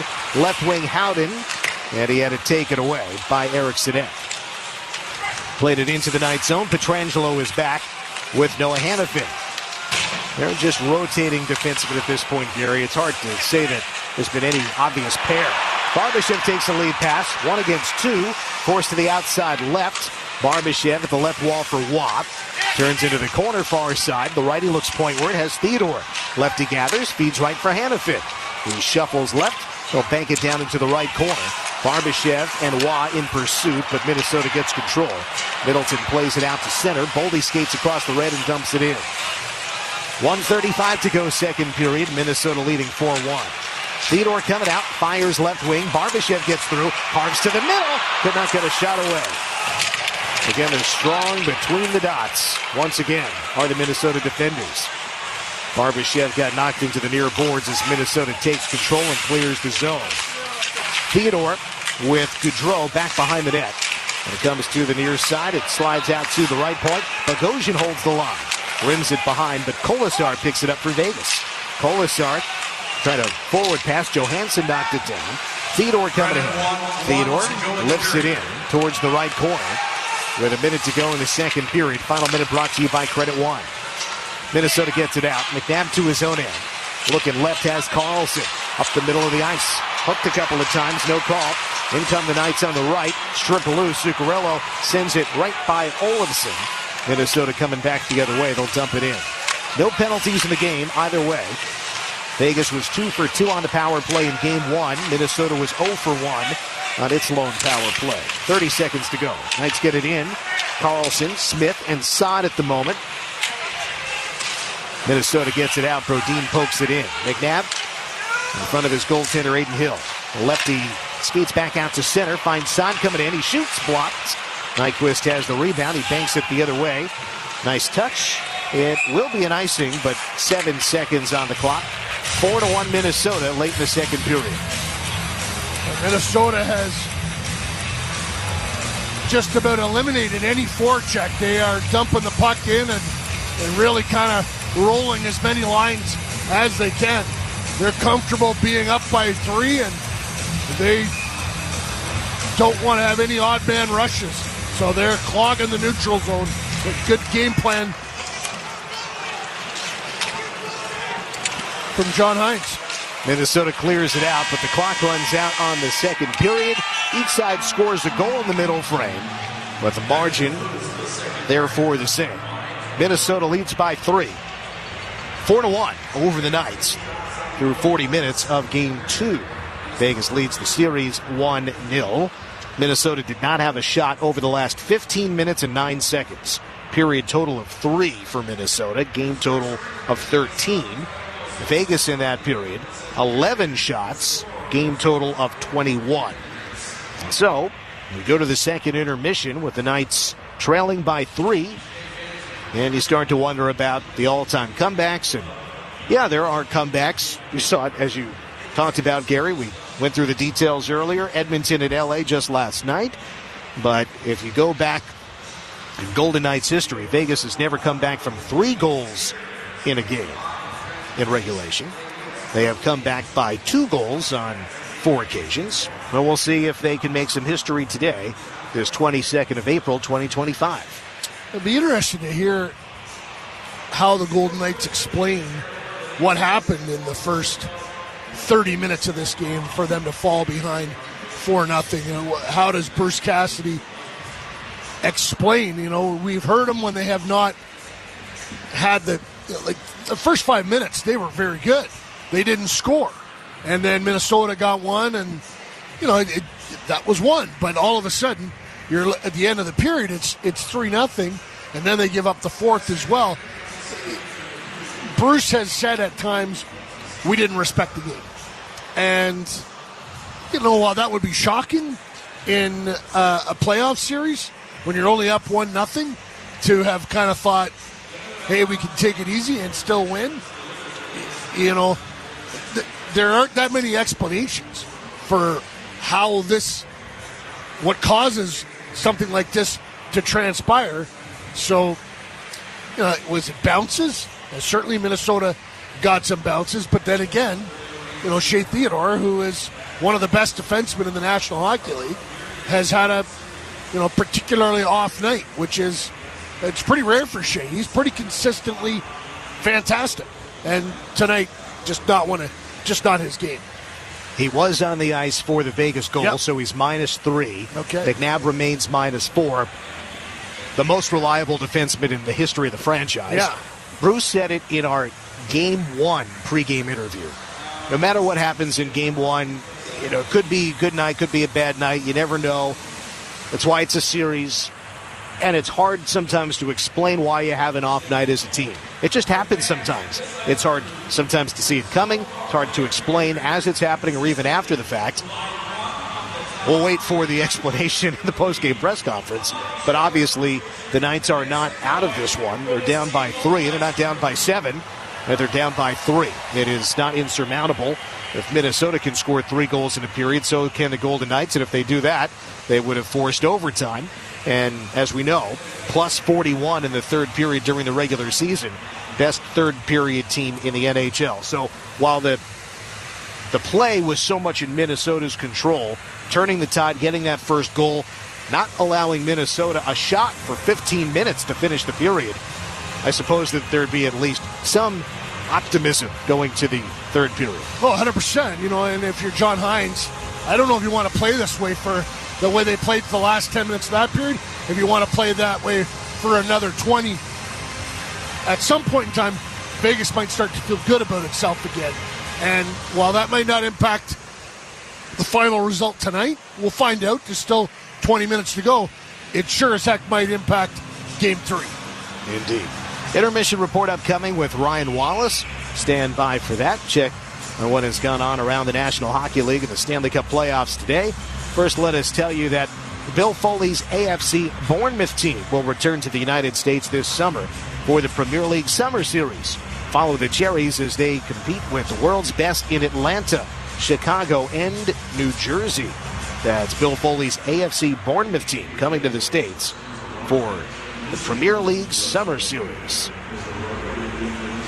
Listen to the Golden Knights Today podcast, VGK Today. It'll be out every morning for unique angles on the team's playoff run.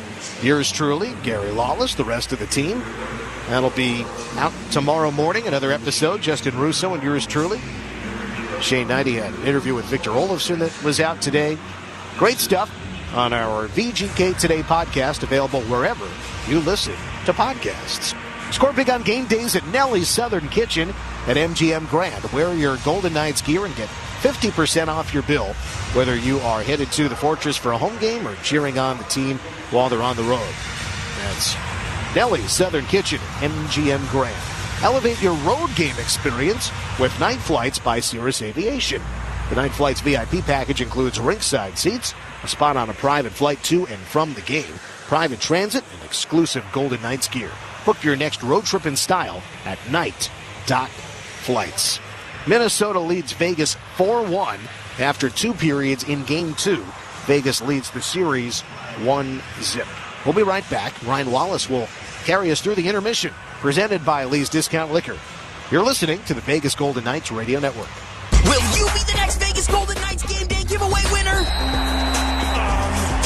One lucky customer will win a $1,500 shopping spree, home game tickets, and a hotel stay at Circa Resort and Casino every week. Spend $12 in-store or at the pump with your Terribles app to qualify. Plus, earn bonus entries with any Bud Light purchase throughout the season. Every day is game day, exclusively at Terribles. Visit Terribles.com for details. Reliable service and a brand you can trust. Visit OneShopRoofShop.com. Commercial or home, we can do what you need. Helping build this community. Big or small, there's nothing we can't do. We're the most preferred roofer and we're here for you. Reliable service and a brand you can trust. Visit OneShopRoofShop.com. Ladies and gentlemen, introducing the rewards program that loves it when you date night, bet the perfect parlay, lounge poolside, shiatsu, bottle service. Yeah, hit me. Shop till you drop. And then some. Earn and redeem on countless amazing experiences at MGM Resorts. This is MGM Rewards. Why be a guest when you can be a member? Visit MGMRewards.com for more. Earning and redemption limitations may apply to certain purchases in certain states. UMC, your hometown hospital since 1931, is proud to partner with our hometown team, the world champion Vegas Golden Knights. As the team's exclusive hospital provider, we stand ringside, ready to keep our Golden Knights in top shape, just as we stand by our community with the highest level of care, which now includes 24/7 online care. It's UMC's commitment to excellence for everyone in our hometown. Sign up at UMConline.com. If your money's been hanging out in a savings account but not getting the gains you want, it's time to get your money working in a high-yield certificate account from America First Credit Union.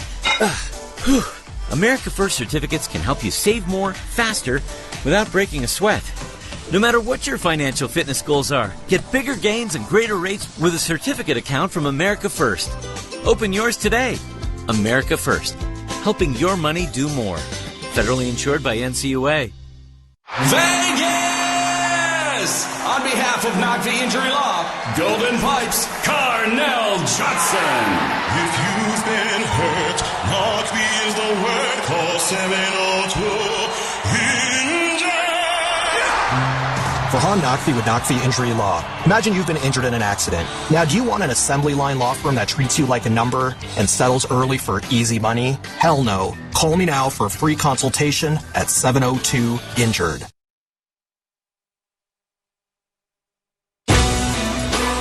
Now, here's Ryan Wallace with the Intermission Report on the Golden Knights Radio Network. The RTC's Game Day Express service is the best way to get to and from T-Mobile Arena at just $4 round trip from 6 convenient locations around the valley. For more information, visit rtcsnv.com today. It's the Intermission Report. The Golden Knights trail the Minnesota Wild 4-1 after 2 periods played. Taking a look at the highlights in the second period. The Wild opened the second just like they ended the first, taking advantage of another Golden Knights turnover. This time it was Matt Boldy setting up Kirill Kaprizov. And Fedor falls over, loses the puck. 2-on-1. McNabb hustling back. Kaprizov shoots, save, loose puck, and they say it's in. Kaprizov with the shot. Hill made the save, but he could not secure it under the pad. And it's a 4-0 Minnesota lead, 4 minutes into the second period. First goal of the series for Kirill Kaprizov from Matt Boldy, 3:59 of the second period, made it 4-0 Minnesota. After that goal, the Minnesota Wild kind of fell back into a defensive posture. The Golden Knights were able to start to string together some quality shifts in the offensive zone, and they got on the board 12 minutes into the second period on an absolute rocket from Noah Hanifin in transition. In transition, here's Watt. Watt, stick check, drops it off. Hanifin scores! Fourth man, the trailer, Noah Hanifin. Vegas on the board in game 2. 8 minutes to go in the second period. Vegas now trails 4-1. Noah Hanifin unassisted, 12:04 the second period, made it 4-1 Minnesota, and that's where we stand after 2 periods of play. Taking a look at the out-of-town scoreboard, the Hurricanes defeat the Devils 3-1, take a 2-0 series lead. The Maple Leafs edge out the Senators 3-2 in overtime to take a 2-0 series lead, and the Panthers rout the Lightning 6-2 to take a 1-0 series lead in that first-round matchup. Here, the Vegas Golden Knights trail the Minnesota Wild 4-1 after 2 periods play. We're back with more in a moment. Presented by Lee's Discount Liquor. You're listening to the Vegas Golden Knights Radio Network. Did you know that you can score free products and exclusive offers every Tuesday at Terrible's? That's because I haven't told you yet. Whether you're on the go or sitting at home, it's easy. Just download the Terrible Social House app, get notified every Tuesday, and redeem that week's awesome deal in store. On Tuesdays, think Terribles, because it's Terrible Tuesday! Yeah! It's Terrible Tuesday! Download the Terrible Social House app or visit Terribles.com for details. Hi, I'm attorney Adam Kuttner. I grew up playing hockey. To win in hockey, you have to be aggressive, you have to work hard, and you have to have a great team. And it's no different when I'm representing my clients in their personal injury cases. My team and I work hard to get you the maximum settlement as quickly as possible, because winning is everything. If you've been injured in an accident, ask attorney Adam Kuttner, 702-382-0000. That's 382-0000. Las Vegas. Vegas Auto Gallery unveils the largest and most luxurious showroom on the West Coast. Scaling a 55,000 square foot climate-controlled showroom, we showcase more than 250 of the best luxury and exotic brands. Lamborghini, Ferrari, Rolls-Royce, you name it. Whether you're buying, selling, or trading, Vegas Auto Gallery is your premier dealer. Visit us now, right off the 215, or go online at vegasautogallery.com. Come to Yamava Resort and Casino at San Manuel, California's #1 entertainment destination and the place for big wins. Every month, Yamava gives away luxury cars and exclusive prizes. Play at over 7,200 slots, the most in the West, and catch top-tier entertainment acts. Only at Yamava Resort and Casino, your California to Vegas connection. Details at Yamava.com. Must be 21 to enter. Please gamble responsibly. To all the VGK fans who keep their superstitions going throughout the season, you're officially a diehard fan. If you wear gold shoes every game day, diehard fan. If you refuse to clean your jersey because you don't want to wash off the good luck, you're definitely a diehard fan. And you've earned the right to a credit card that's worthy of your devotion, like the Credit One Bank VGK card. With 5 VGK designs to choose from and exclusive offers and deals, it's the card for diehard fans. Visit CreditOneBank.com and see if you pre-qualify. Live large. We're about to start the third period, but first, here's Ryan Wallace with the intermission wrap-up on the Vegas Golden Knights Radio Network. Lee's Family Forum is Henderson's home to the Vegas Nighthawks, Las Vegas Desert Dogs, Vegas Thrill, and so much more, located in the heart of Henderson. Find out more about everything happening by visiting leesfamilyforum.com. It's the intermission report. The Golden Knights trail the Minnesota Wild 4-1 after 2 periods play. Stats of the period: shots 11-3, the edge to Vegas. Hits 29-18 for the game, the edge there to Minnesota. The Wild charged with 10 giveaways, 6 takeaways, and 19 block shots. Vegas, 9 giveaways, 4 takeaways, 6 block shots. I think you look at this third period for the Golden Knights, the Hanifin goal gives you life, but you've got to chip away. Good news is, if you're a Golden Knights fan, third period historically this season has been the Golden Knights' best. You don't have to get it all back at once, but you got to chip away. If you can get one before the 5-minute, 10-minute mark, you give yourself a chance to dial up the pressure.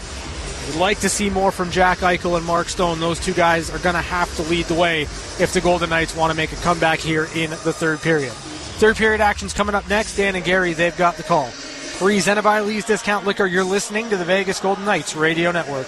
Before, during, wrist far side, shoots deflected, they score! lives here. SiriusXM NHL Network Radio. Yes. The greatest honor of being the defender of the ice for the Golden Knights is the opportunity to serve as a defender in the community.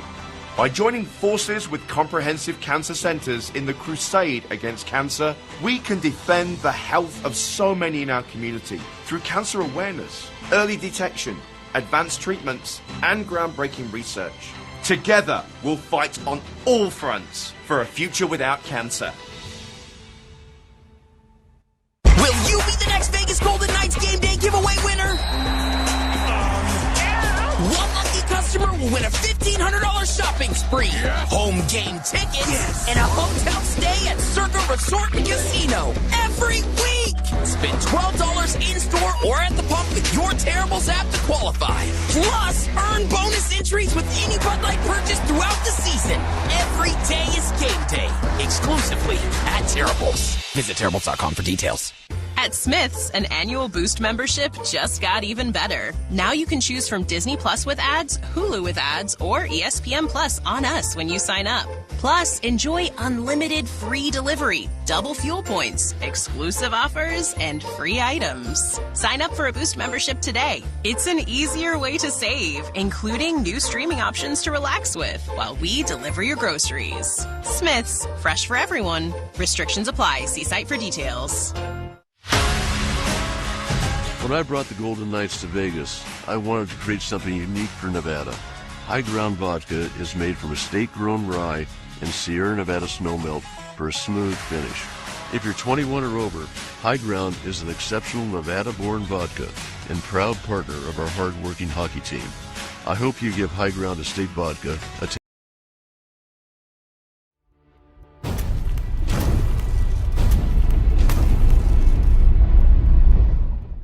Hey sports fans, thank you so much for hanging out with us here on Toronto Sports Insider during the playoff pulse. Our mission is simple, bringing sports fans together to hang out, cheer, and change the world one insider at a time, while supporting SickKids Hospital in Toronto every single game. Cheers, insiders and sports fans from around the world. The Playoff Pulse campaign on Toronto Sports Insider is uniting fans worldwide through the thrill of NHL and NBA playoffs. Every game, every fan, every moment counts. The link is pinned in the chat and in the description. Check out our campaign page. Donate if you can, or share it with friends. Holy Mackinac! Every click helps SickKids heal the future. Just by being here, you have already made an impact. Now, chat it up, keep it classy, and let's keep changing the world one insider at a time.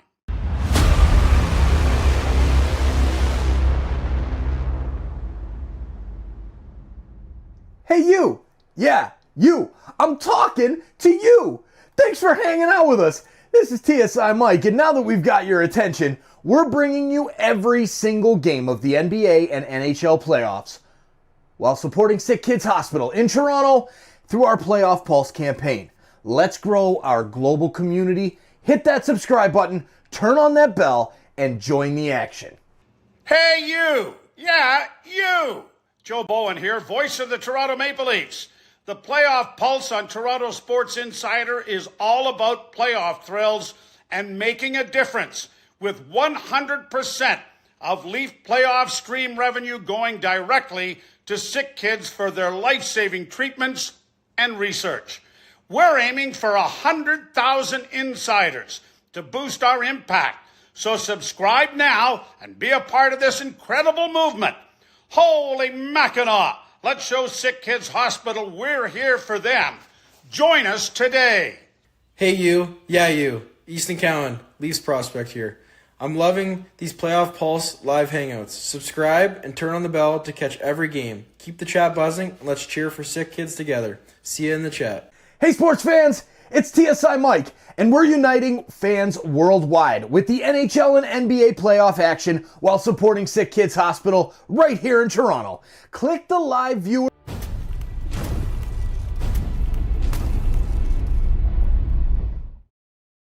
To Hanifin. It is a hand pass. 90 seconds into the third, Minnesota leads 4-1. Noah Hanifin, the lone Vegas goal, unassisted. Well, we focused a little bit on the lack of production from Jack Eichel and Mark Stone. The Carlson line has got nothing done so far either. Going back here to Eriksson Ek punched Eichel in the head, and then Nick Hague put Eriksson Ek in a headlock, and then Eriksson Ek wouldn't leave the crease, so Nick kept the headlock on, and the referee watched it all. No penalties against either team in the game. A grand total of 3 penalties in the series so far. Vegas power play 2 for 2. And the Minnesota power play 0 for 1. Wild coming left to right. 3-on-3 on the entry. Hartman shoots it on. Glove and secured. It was sort of into the belly of Hill. And clutched it in with his glove. White Cloud and Foligno get into a shoving match. I was a little surprised Minnesota is tempting fate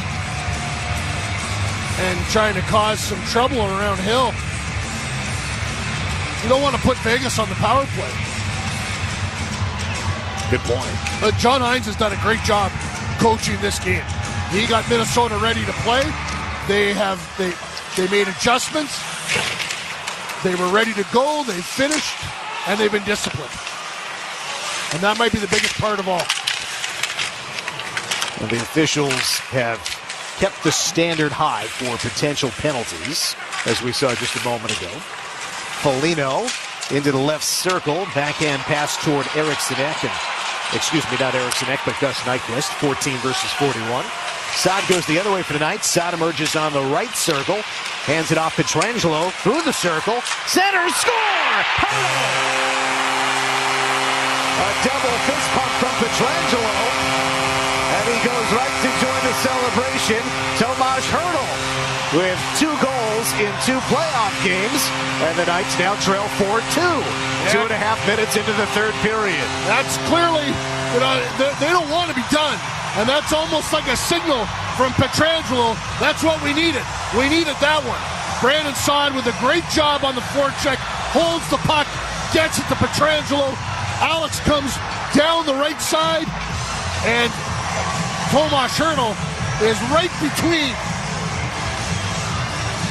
Steve Buhm and Gus Nyquist, and neither of them can handle Big Hertl.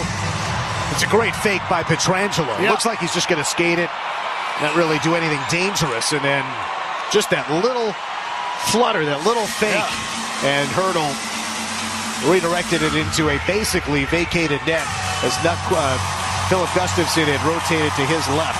So second assist of the series for Pietrangelo, second assist of the series for Saad, second goal of the series for Hertl. Now we got icing from Minnesota, and Hertl was on the bench for about 15 seconds, and then Bruce Cassidy says, get back out there. They're going, so he's playing them. Knights win the draw. Hertl to Haig. He shoots wide right, just by the glove of Gustafsson. Far corner, Eriksson Ek pushed it up the wall, and he does get it out for Boldy. Pietrangelo tries to close him off. Dish goes right, and the extra feed by Brodin intercepted by Pietrangelo. Smart combo of defending by Pietrangelo and Haig. From neutral ice, Eriksson Ek flips it in. Pietrangelo coming back. Pietrangelo with Haig. Nick plays it out to center, goes to Spurgeon's stick, back at his own blue line. 3 minutes into the third, Knights trailed 4-0, but now they trail 4-2. Hertl from Pietrangelo and Saad. Left to right comes Minnesota. Entry Rossi on the right wing. Lefty through the right circle, flipped it in front, sails all the way to the far boards, and Kolasar's breakout pass missed Watt. And Minnesota will try to get possession back deep in the Knights zone. Hanifin instead steers it around. There's Shea Theodore. Gave it away right to Trenyon. Theodore tried to get it back for the Knights. Kolasar helps him out. Leads Watt to center right wing. Weaving forward with Barbashev. Onside play. Barbashev breaking. Wanted to make a pass to Hanifin down the slot, but Spurgeon defended too well. Barbashev couldn't do much with it. Eventually played it behind the Minnesota net. Hard hit Barbashev on Rossi. Minnesota forced into an icing. Barbashev,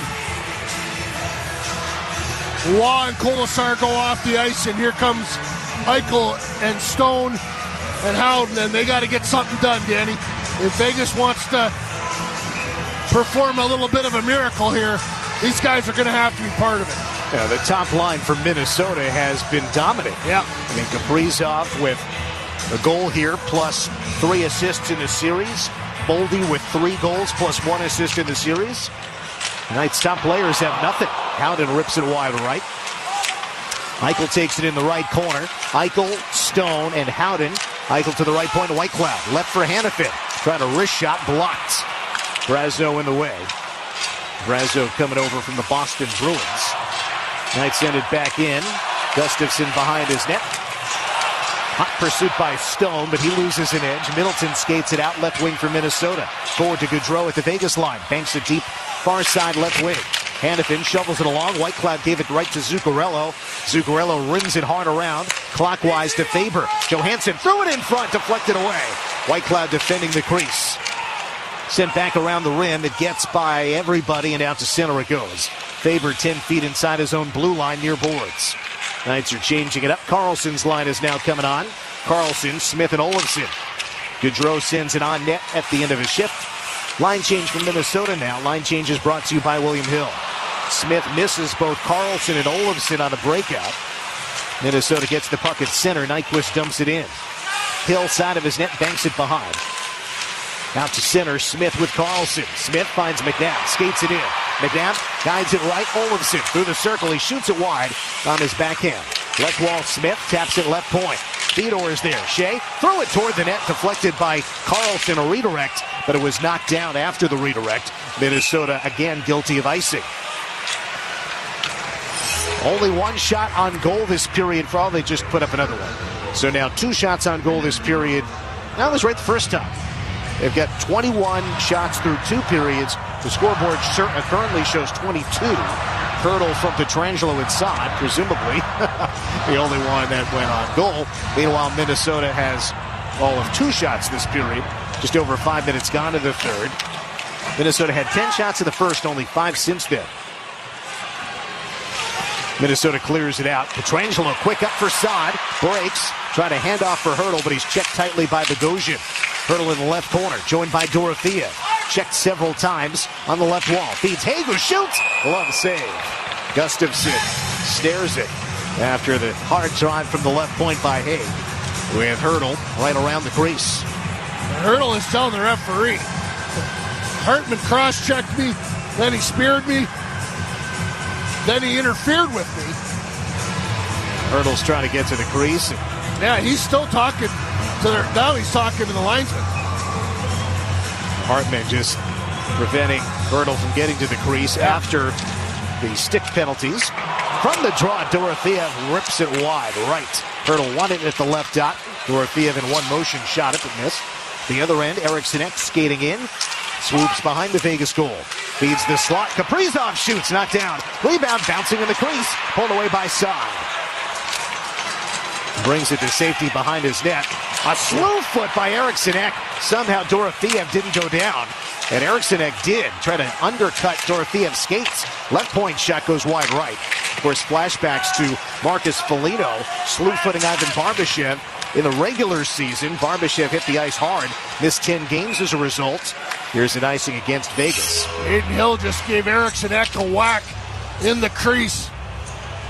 Minnesota not had a lot of opportunities, but a little dangerous on that shift right there. And now the Wild take a little huddle before the faceoff. The big Gaudreau out there with Zuccarello and Johansson. Vegas wins the draw. Hurdle once again. Hurdle, Saad, and Dorothea of the forwards. Deflected puck comes to the near side. Johansson gave it away to Saad. Reached into the passing lane high on the right wing. Free puck at center. Everyone reaching for it. It's Saad to step in physically. Hurdle to reach in. Battle is between the benches now. And Minnesota comes away with the puck. Entry on the right. Gaudreau. Sharp angle shot through the blue ice and wide to the left point. A drive almost took off Haig's head as he spun away. Puck went off the corner boards. Vegas has control in its own zone. 7 minutes gone, 13 minutes to go, third period. Minnesota leads 4-2 in game 2. Watt coming down the slot. Couldn't control it all the way to the goal. Faber grabs it, but gave it away on a rim around. Hanifin straight on, fires over the goal. Kolasar, left corner, near boards. A lot of Hanifin again. Shot attempt tipped by Kolasar, but wide. Knights have missed the net quite a bit today.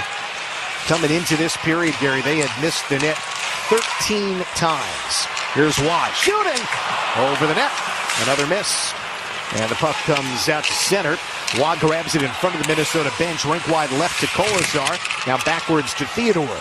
12:20 to go in the third. 4-2 Minnesota.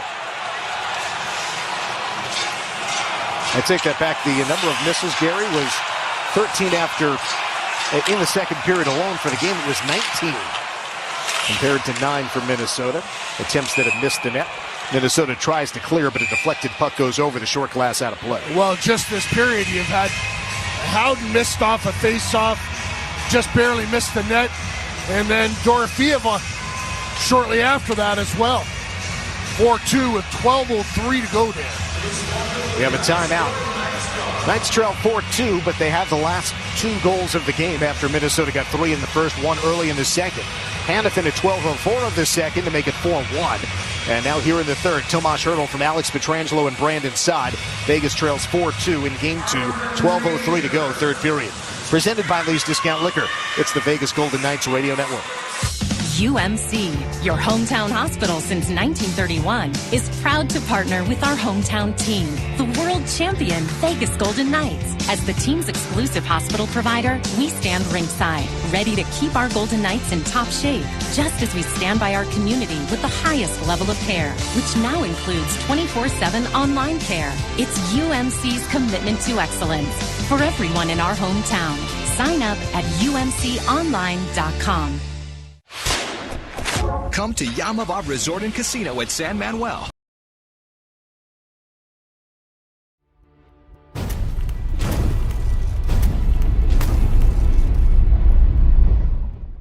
Hey sports fans, thank you for hanging out with us and chatting it up. We're thrilled to bring you the playoff pulse. Catch every single NHL and NBA playoff game right here while supporting an incredible cause. SickKids Hospital. Together, we can make a difference with every single view. Holy Mackinac! Joe Bowen here, the voice of your Toronto Maple Leafs. Every moment you watch on Toronto Sports Insider helps SickKids Hospital. 100% of Leafs playoff stream revenue goes straight to their life-saving care, helping kids in our community and beyond. This is what Playoff Pulse is all about, bringing playoff excitement and making a lasting impact for those who need it most. So let's rally together and show sick kids we're in their corner. Hey everyone, Easton County. Let's amplify our impact. Welcome back. 12 minutes to go, third period. Vegas trails by 2. Left circle draw, Jack Eichel. 1 with help from Stone. Hanifin right. Pietrangelo shoots, blocked by a sprawling stick of Kaprizov, who now gets a new one from the bench. Puck is in the right corner for Jack Eichel. Pestered hard by Eriksson Ek. Eichel swings it toward the corner, went off that stray stick. Fight for the puck in the corner. Squirts in front. Boldy chipped it to the outside. Stone up top. Pietrangelo left for Hanifin. In the middle, it's Eichel. A couple of head fakes. Shakes Eriksson Ek and shoots. Blocked. Kaprizov try to clear. Eichel took it away. Then he gives it away. Right to Brodin in the high slot. And Minnesota at center. Boldy sends it in. Pietrangelo coming to his own end. Pietrangelo with Hanifin. Each with a point today. Hanifin left wing finds Smith, who tips it all the way in. Smith, Carlson, and Olofsson, the Vegas forwards. Minnesota pushes it back out. Nyquist works around McNabb. They both go down. Penalty coming up. Going to be McNabb for hooking, I think. Holding, yeah. Yep. Yep. And McNabb has basically said, I've had that happen. Minus penalty number 3, holding. I've had that happen too many times in today's game. I'm not going to be down on the ice and be a -5. So he does the only other thing he could do, take a penalty. Uncharacteristic day for the Knights' top pair of McNabb and Theodore. And now the Knights will be shorthanded for 2 minutes. Minnesota's power play scoreless without a shot on goal in Game 1 on Sunday. Well, if you're going to take a hooking penalty, you want to make it count, and McNabb did. Hooking, holding, and it looked like his right arm reaching it on Nyquist. So Minnesota to the power play. Top goal scorer on the power play would be Marco Rossi, but he is on the second unit. Knights get a clear after the draw. It is Stone, Eichel, Pietrangelo, and Hanifin, the killers. Crowd booing, but it was very much the right call. Minnesota coming left to right. Boldy sets up Kaprizov. Checked by Stone on the entry. Eichel gets the puck at his own blue and sends it deep. In the regular season, Minnesota allowed 4 shorthanded goals. Vegas scored 6. Ahead comes Bouillon, the 19-year-old. In the middle, a fluttering shot by Eriksson Ek. Didn't make it to the net. Right back up the slot from Noah Hanifin on the clear. Holding his ground 5 feet in front of the crease. Penalty down to a minute 15. Vegas trails 4-2, approaching the halfway mark of the third period. Crowd trying to will on the Knights' penalty killers on this Tuesday night.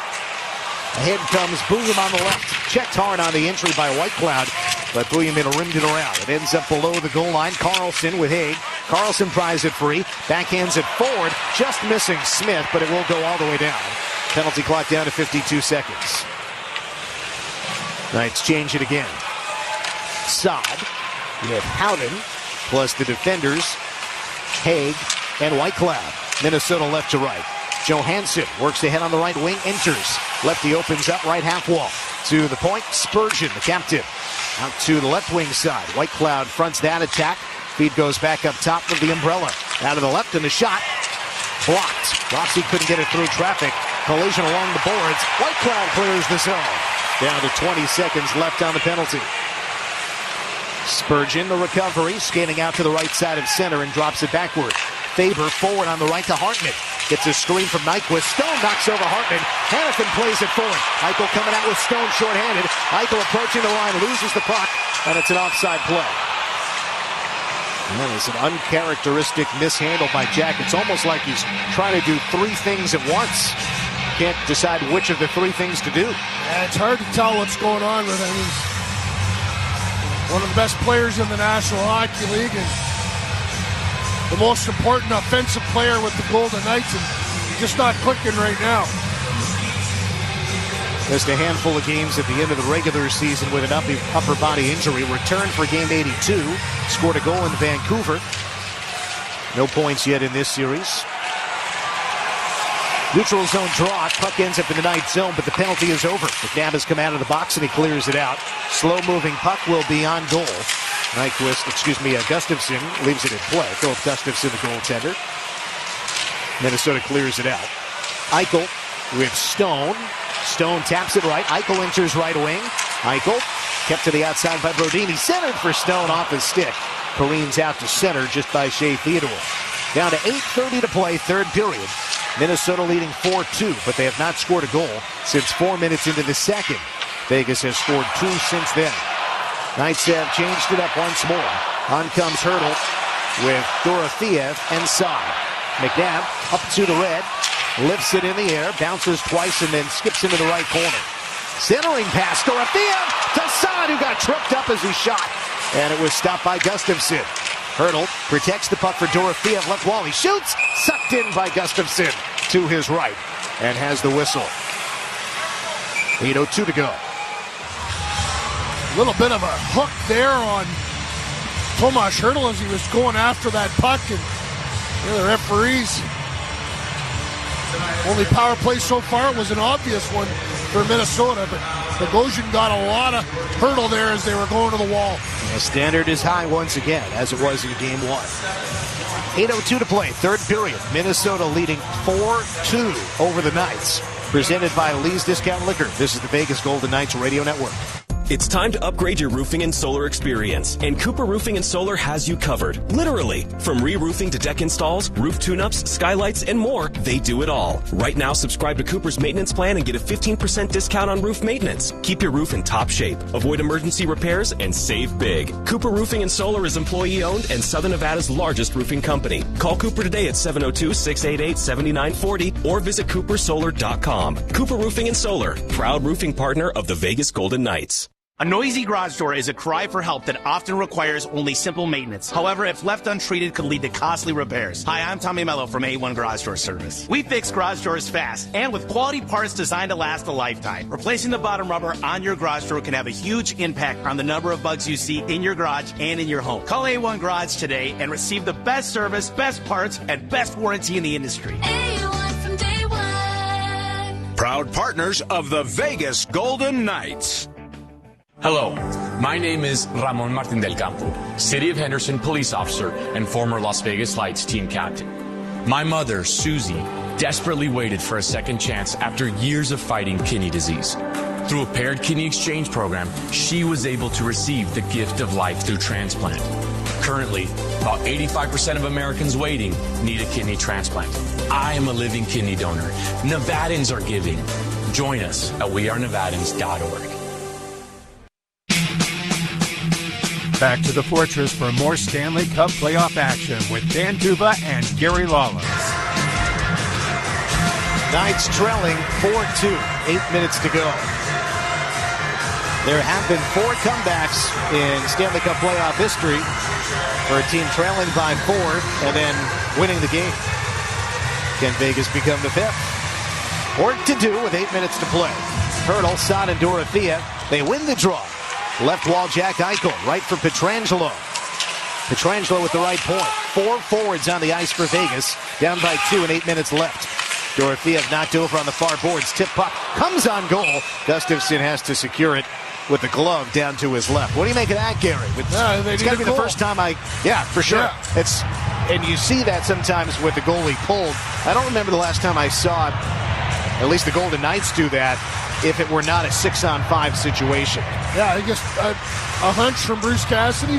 Thought he had that offensive zone draw and he's going to have Jack out there. Now he's talking to Jack about what happened. And I think they had a face-off play design. It didn't happen. Yeah, Jack goes off and now Hanifin comes on. So a conventional 3 forwards, 2 defensemen. Hurl gets tossed. Saad goes instead and wins it to himself off the right boards, but then under Hannifin's stick. At the right point, he had his head up looking for Pietrangelo and forgot the puck. Plays it out through center. That goes under Dorothea's stick. Minnesota controls. On the right wing, Spurgeon connects with Boldy, who slides it deeper into the corner. Knights converge on the puck. Two Vegas players there, Hannafin and Saad. Protected by Boldy on the near side right. Back into the corner. Kaprizov trying to escape pressure. Dropped it off again. Eriksson banks it all the way out to the left point. Middleton, lefty D-man, banks it right corner. Showed a game of keep away here for Minnesota, leading by 2 with 7 minutes to play. Out to the right point, Spurgeon, left for Middleton, banks it wide left. Now kicks, and Hannafin below the goal line couldn't get control. Feed left, and a shot wide right from Middleton. Off the corner boards and out high for Spurgeon. Sends it back around. Pietrangelo to Hannafin. Vegas finally has possession, but Hannafin will send it down. It's going to be on goal. Wow, that is confident play by Hannafin. He said, I'm done with this. I'm going to send it down, risk icing, and he put it right into the middle of the goal to make sure there was no icing. Vegas gets 5 new players on. Theodore and McNabb, plus Carlson, Olofsson, and Smith. 6:30 to go in the third. Knights trailing 4-2. Minnesota gets it back in on the right. McNabb stripped it from Zuccarello. Loose puck to Droe. He centered. Johansson propels it on, and Hill steered it away with his stick. Rodin could not hold the puck at the left point. Down at center, but poked back in by Johansson at the end of a shift. Minnesota changing. Vegas breaks out right to left. Theodore left wing, William Karlsson. Stick check down the entry. Loses the puck to Faber. Minnesota coming back the other way. Foligno breaks inside the line, defended by Theodore. Foligno swirls it around. McNabb to it first for Vegas. Played it out to the right point. Faber holds it in for Minnesota. Sends it counterclockwise around the rim. Left wall, Gus Nyquist. Into the corner for Hartman. Low to high left point. Knifed down and kept in at the left point. Thrown back across by Spurgeon, right corner. McNabb and Nyquist come together. Loose puck, left corner. Hartman on it for Minnesota. And sent back down to the corner at the end of a shift for Hartman. Knights get it. Carlson, stick check by Foligno. That is right on the edge of stick checking versus slashing. Nyquist comes in, blows a tire. Vegas coming out. McNabb leading Stone, left wing, enters left side. Slap shot blocked. Spurgeon in the way. Captain on captain. Haig pushes it down to the corner. Middleton grabs it away from Eichel. And Minnesota can clear the zone. It's a lead pass on goal. Boldy was ahead of the play. Hill sticked it aside, and Boldy had to get the rebound. Sharp angle attempt. Knights come back for the puck. Eichel forward. 5 minutes to go. Onside with Barbashev. Breaks at the left wall. Barbashev. Haig shoots. Blocker save. Rebound. Bouncing around right circle. Barbashev is there. Barbashev banks it behind for Eichel. Back to the back of the net. Centers for Barbashev. Shooting save. And Gustafsson secures it. Barbashev checked hard. Eriksson, look out. Barbashev's helmet comes off. And it's a full 10-man skirmish. Kaprizov knocked to the ice. Boldy knocked over after Barbashev got popped. Oh, it's still heating up over in the corner, right down beneath us. Eriksson got punched and then got popped. Linesman trying to separate this in the corner. Kaprizov then goes after Haig. Linesman stiff arms Kaprizov while he grabs Haig's collar. And Nick Haig punched Kaprizov in the face, and Kaprizov hit the deck. 4:38 to play third period. Knights trailing 4-2. We'll see if any penalties come from this. There's only been one penalty in the game.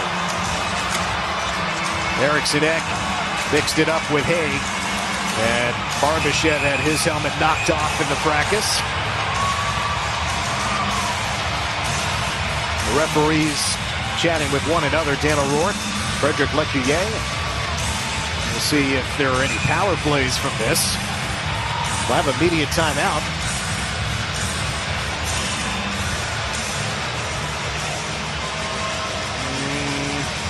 Well, no announcement, so no, perhaps not. We'll take a break. 4:38 to go in the third. Minnesota 4, Vegas 2. Presented by Lee's Discount Liquor. It's the Vegas Golden Knights Radio Network. Come to Yamava Resort and Casino at San Manuel, California's #1 entertainment destination and the place for big wins. Every month, Yamava gives away luxury cars and exclusive prizes. Play at over 7,200 slots, the most in the West, and catch top-tier entertainment acts. Only at Yamava Resort and Casino, your California to Vegas connection. Details at Yamava.com. Must be 21 to enter. Please gamble responsibly. Las Vegas. Vegas Auto Gallery unveils the largest and most luxurious showroom on the West Coast. Scaling a 55,000 square foot climate-controlled showroom, we showcase more than 250 of the best luxury and exotic brands. Lamborghini, Ferrari, Rolls-Royce, you name it. Whether you're buying, selling, or trading, Vegas Auto Gallery is your premier dealer. Visit us now, right off the 215, or go online at vegasautogallery.com.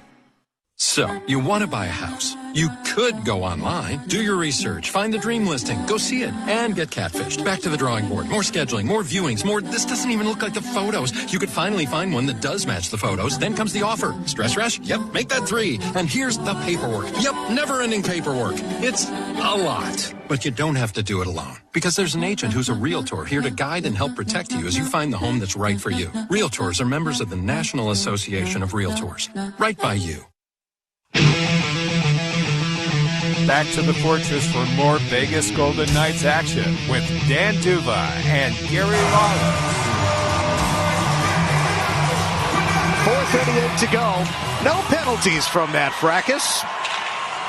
Why tarnish that relatively clean score sheet? After a neutral zone draw, puck off Pietrangelo's stick onto the Minnesota bench. And the draw will come to the center ice logo. 4:30 to play. Minnesota leads 4-2. Of course, the Knights had a 3-1 lead in the third period of Game 1. Matt Boldy scored to make it a 1-goal game. Howden scored into an empty net on a power play to finish off Minnesota. 4-2 final. And it currently is 4-2 Minnesota here in Game 2. Unfairly dropped at the draw at center ice. We'll do it again. Carlson, Smith, and Olofsson, plus Hanifin and Pietrangelo. Vegas goals, Hanifin unassisted. Hurdle from Pietrangelo inside. 4:30 to play in regulation in Game 2. And Minnesota looked to have won the draw, but the linesman blows his whistle. Says face-off infraction against Carlson, so now he is tossed. And we'll try it again. Riley Smith instead against Hartman. Hartman wins it against Smith. Backward to Brodin. Banks it forward to Foligno on the far side. Taken away by Alex Pietrangelo. Across to Hanifin, near side of his own zone. Skates to center. Diagonally through the center logo and pitches it in. Right corner. Carlson gives chase. Brodin coming back. Chips it around. Olofsson cut it off, but then Nyquist pokes it to center. From the neutral zone, Pietrangelo finds Olofsson going in left wing. Spins off a check by Faber. Olofsson trying to rim it behind a Smith, but Brodin intercepts. Olofsson gets it back. Checked by Brodin. Carlson comes in with Hartman. Carlson trying to shove it up the wall. Hanifin shoots. Save! As Olofsson gets hauled down at the side of the net by Brodin. They both end up on the ice. Minnesota has been perfect so far in just pushing the envelope in terms of enough interference and a little bit of obstruction to knock Vegas off their offensive rhythm. Aiden Hill getting yanked here, Dan. 3:49 to go, down 2. Vegas will go 6-on-5. Knights have been relatively successful in this scenario with pulling their goaltender. They've been more successful at defending the 6-on-5. We'll see. Here we go. Knights trailing 4-2, 3:49 left. Hurdle wins the draw. Dorofeev chased to the outside right by Johansson. Almost gave it away, and now he does lose control of the puck. It goes to center. Barbashev tried to back it up to Theodore. Stone corrals. Turns back up ice. Tried to go rink wide. Broken up by Johansson. Lost it again. Here comes Boldy going right. Backhands it toward the net wide right by 10 feet. Stone gets it behind his own goal. Vegas fortunate not to have given Minnesota more cracks at the empty net there. Knights get it in. Eichel's pass went off Stone, sticking all the way in right wing. Left corner. Eichel gets checked. Hurdle there as well. Goes behind for Stone. Left corner, Jack Eichel. Low to high for Shea Theodore. Walks the line. Returns it left for Eichel. 3 minutes to go. Eichel for Stone, left goal line. Eichel again, top of the circle. Right for Shea. Eichel again, creeps in, fakes and shoots. Blocked by Eriksson. Eichel has it again. In close quarters with Shea. Eichel shuffling. Delays, looks and shoots. Blocked wide right by Eriksson. Near the right corner, Dorofeev tripped to a knee by Middleton. Play continues. 2:40 to go. Barbashev got it to Theodore. Rink wide for Eichel. Down into the circle. Stone. Nowhere to go. Back out for Theodore. Feeding right. A shot. Stick save. Gustafsson ready for that one-timer by Dorofeev. It's cleared down. It goes into the goal. It took a weird hop down the ice, and Minnesota has its 5th goal. 2:26 left in the third. Minnesota leads by 3. Kaprizov from deep in his own end. Second goal and 3rd point of the game. 5 points in the series for Kaprizov. And that'll bring this one to its final stages. Well, the cliches are cliches for a reason, Dan. And the cliche, your best players have to be your best players, is weighed heavily in Minnesota's favor right now. Kaprizov has 5 points in the series. Jack Eichel has 0. Knights in the neutral zone. They have Hill back in the net and an offside whistle. And I think that there's, some concern, Gary. It's not only that Jack Eichel has not registered a point in the series. Jack Eichel has 0 shots on goal today.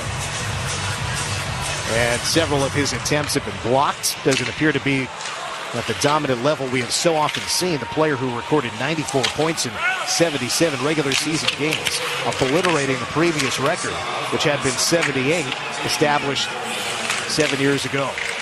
Down to the final 2 minutes, Vegas trailing 5-2 in game 2. In transition, Smith to Carlson, thrown back across on the backhand by Carlson. Smith had already gone through the blue ice. Left wall Haig toward Carlson. Faber tied him up. Minnesota gets it and clears it. Haig gloves it down, trying to go against the grain to Carlson. Zuccarello intercepts and dumps it in. Zuccarello, one of the 3 first-period goals for Minnesota. Boldy, Foligno, and Zuccarello. And Boldy set up Kaprizov early in the second. It was 4-0. Vegas then got one from Hanifin later in the second. The second goal from Hertl early in the third.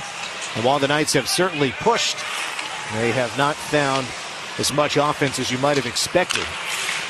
They have not looked themselves today. McNabb ahead toward Howden on the left. That doesn't work. McNabb backs it up for Theodore.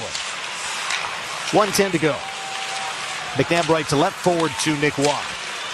Waugh works it in and down toward the corner. I would have to say this is as quiet as we've heard T-Mobile Arena at any stage in recent memory. A lot of people have left, Dan. Minute to go in the third. Final minute brought to you by Credit One. 1 to go. 12 goals in the postseason career of Kirill Kaprizov. Tied for the second most in Wild playoff history. Only Zach Parise has more. He had 16 goals in 44 playoff games. Kaprizov has 12 in 21 playoff games, including a couple today. Final 25 seconds. Vegas dumps it in. Saad, Hertl, Dorofeev, McNabb, and Hanifin on the ice. It's pushed all the way into the zone by Brazeau. 4th line for the Wild. Loose puck to Dorofeev with 12 seconds left. Dorofeev across the red paddles it in. 8 seconds remaining. They say it's not a series until a road team wins. Well, drive at the horn from Dorofeev, stop guy Gustafsson, and that encapsulates the evening. Wild 5, Vegas 2. And this series is tied 1 win aside after 2 games. It will shift to St. Paul, Minnesota for Game 3 day after tomorrow.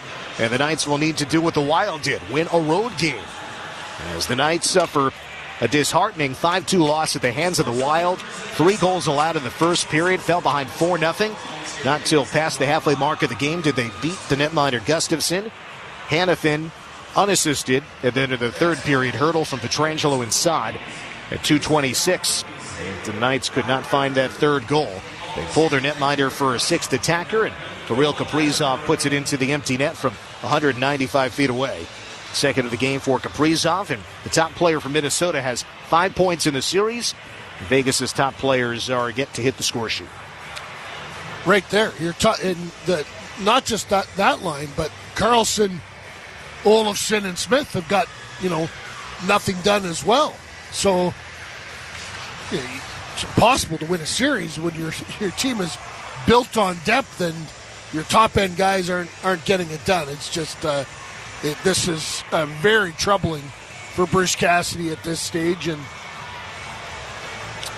getting on the plane tomorrow, the Golden Knights are going to have to figure out how they're going to handle the Wild at home. And you're right, they got to try and find a way to win a game in Minnesota.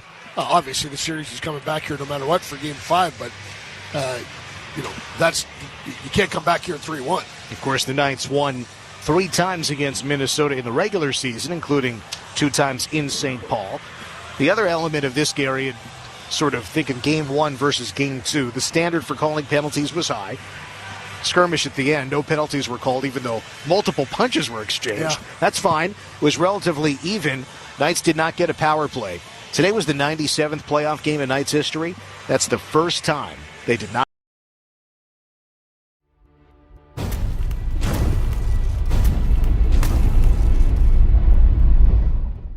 Hey, sports fans, thank you so much for hanging out with us here on Toronto Sports Insider during the Playoff Pulse.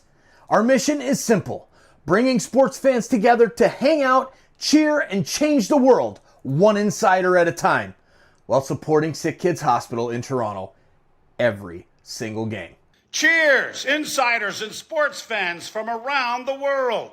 The Playoff Pulse campaign on Toronto Sports Insider is uniting fans worldwide through the thrill of NHL and NBA playoffs. Every game, every fan, every moment counts. The link is pinned in the chat and in the description. Check out our campaign page. Donate if you can, or share it with friends. Holy Mackinac! Every click helps sick kids heal the future. Just by being here, you have already made an impact. Now, chat it up, keep it classy, and let's keep changing the world one insider at a time. 3 in the second, 4 in the third, as they had gone into prevent defense, so to speak. They managed to score 3 times in the first period. In fact, they scored 4 times on 7 shots, 3 late in the first, halfway stage on, and then 1 early in the second period. Boldy from Kaprizov and Brodin was the first goal. Boldy with the first 3 goals of the series for Minnesota, and all 3 were assisted by Kaprizov. Boldy from Kaprizov and Brodin at 9:56. Marcus Foligno scored just a couple of minutes later. Foligno from Hartman.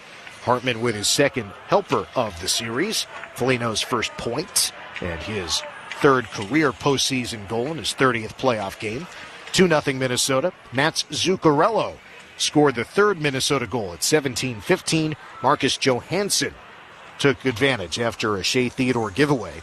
And then after it was 3-0 at the intermission, Kirill Kaprizov at 3:59. First of the series, assisted by Matt Boldy. Of course, Kaprizov had assisted on the 3 Boldy goals, turnabout fair play. They had 2 points each at that stage. It was 4-0, 4 minutes into the second period. Hanifin at 12:04, unassisted. Knights scored in transition there. They didn't award an assist, but they could have. Waugh was the player driving the middle. It was sort of a broken play, and Hanifin was the 4th man, the trailer, and he fired it home for the first Vegas goal. That was at 12:04. Vegas trailed 4-1. Went to the third period, still trailing by 3. Tomas Hertl scored on a nifty setup. Brandon Saad, a terrific forecheck, made a handoff to Pietrangelo coming down through the right circle. Pietrangelo got to the right corner and centered to Tomas Hertl, who scored at close range. Hertl's 2nd goal of the series and his 27th career playoff goal in 71 games. Hertl from Pietrangelo and Saad. Those players have 2 assists in the series now, Pietrangelo and Saad. Vegas trailed 4-2 with plenty of time to go and 17 and a half minutes remaining in the game. But Vegas could not find the goal anymore. Several attempts that missed the net. Vegas number of attempts today really ratcheted up. Vegas, trying to do some math on the fly here, folks, which can be dangerous. And they're going to continue to update these numbers, but Vegas, in terms of the attempts, 32 shots on, 34 attempts blocked, 23 that missed. That is 66 plus 23. Yeah, that is 89 attempts, but only 2 that went in among the 32 shots on goal for the Knights. Again, the final, Minnesota 5 and Vegas 2.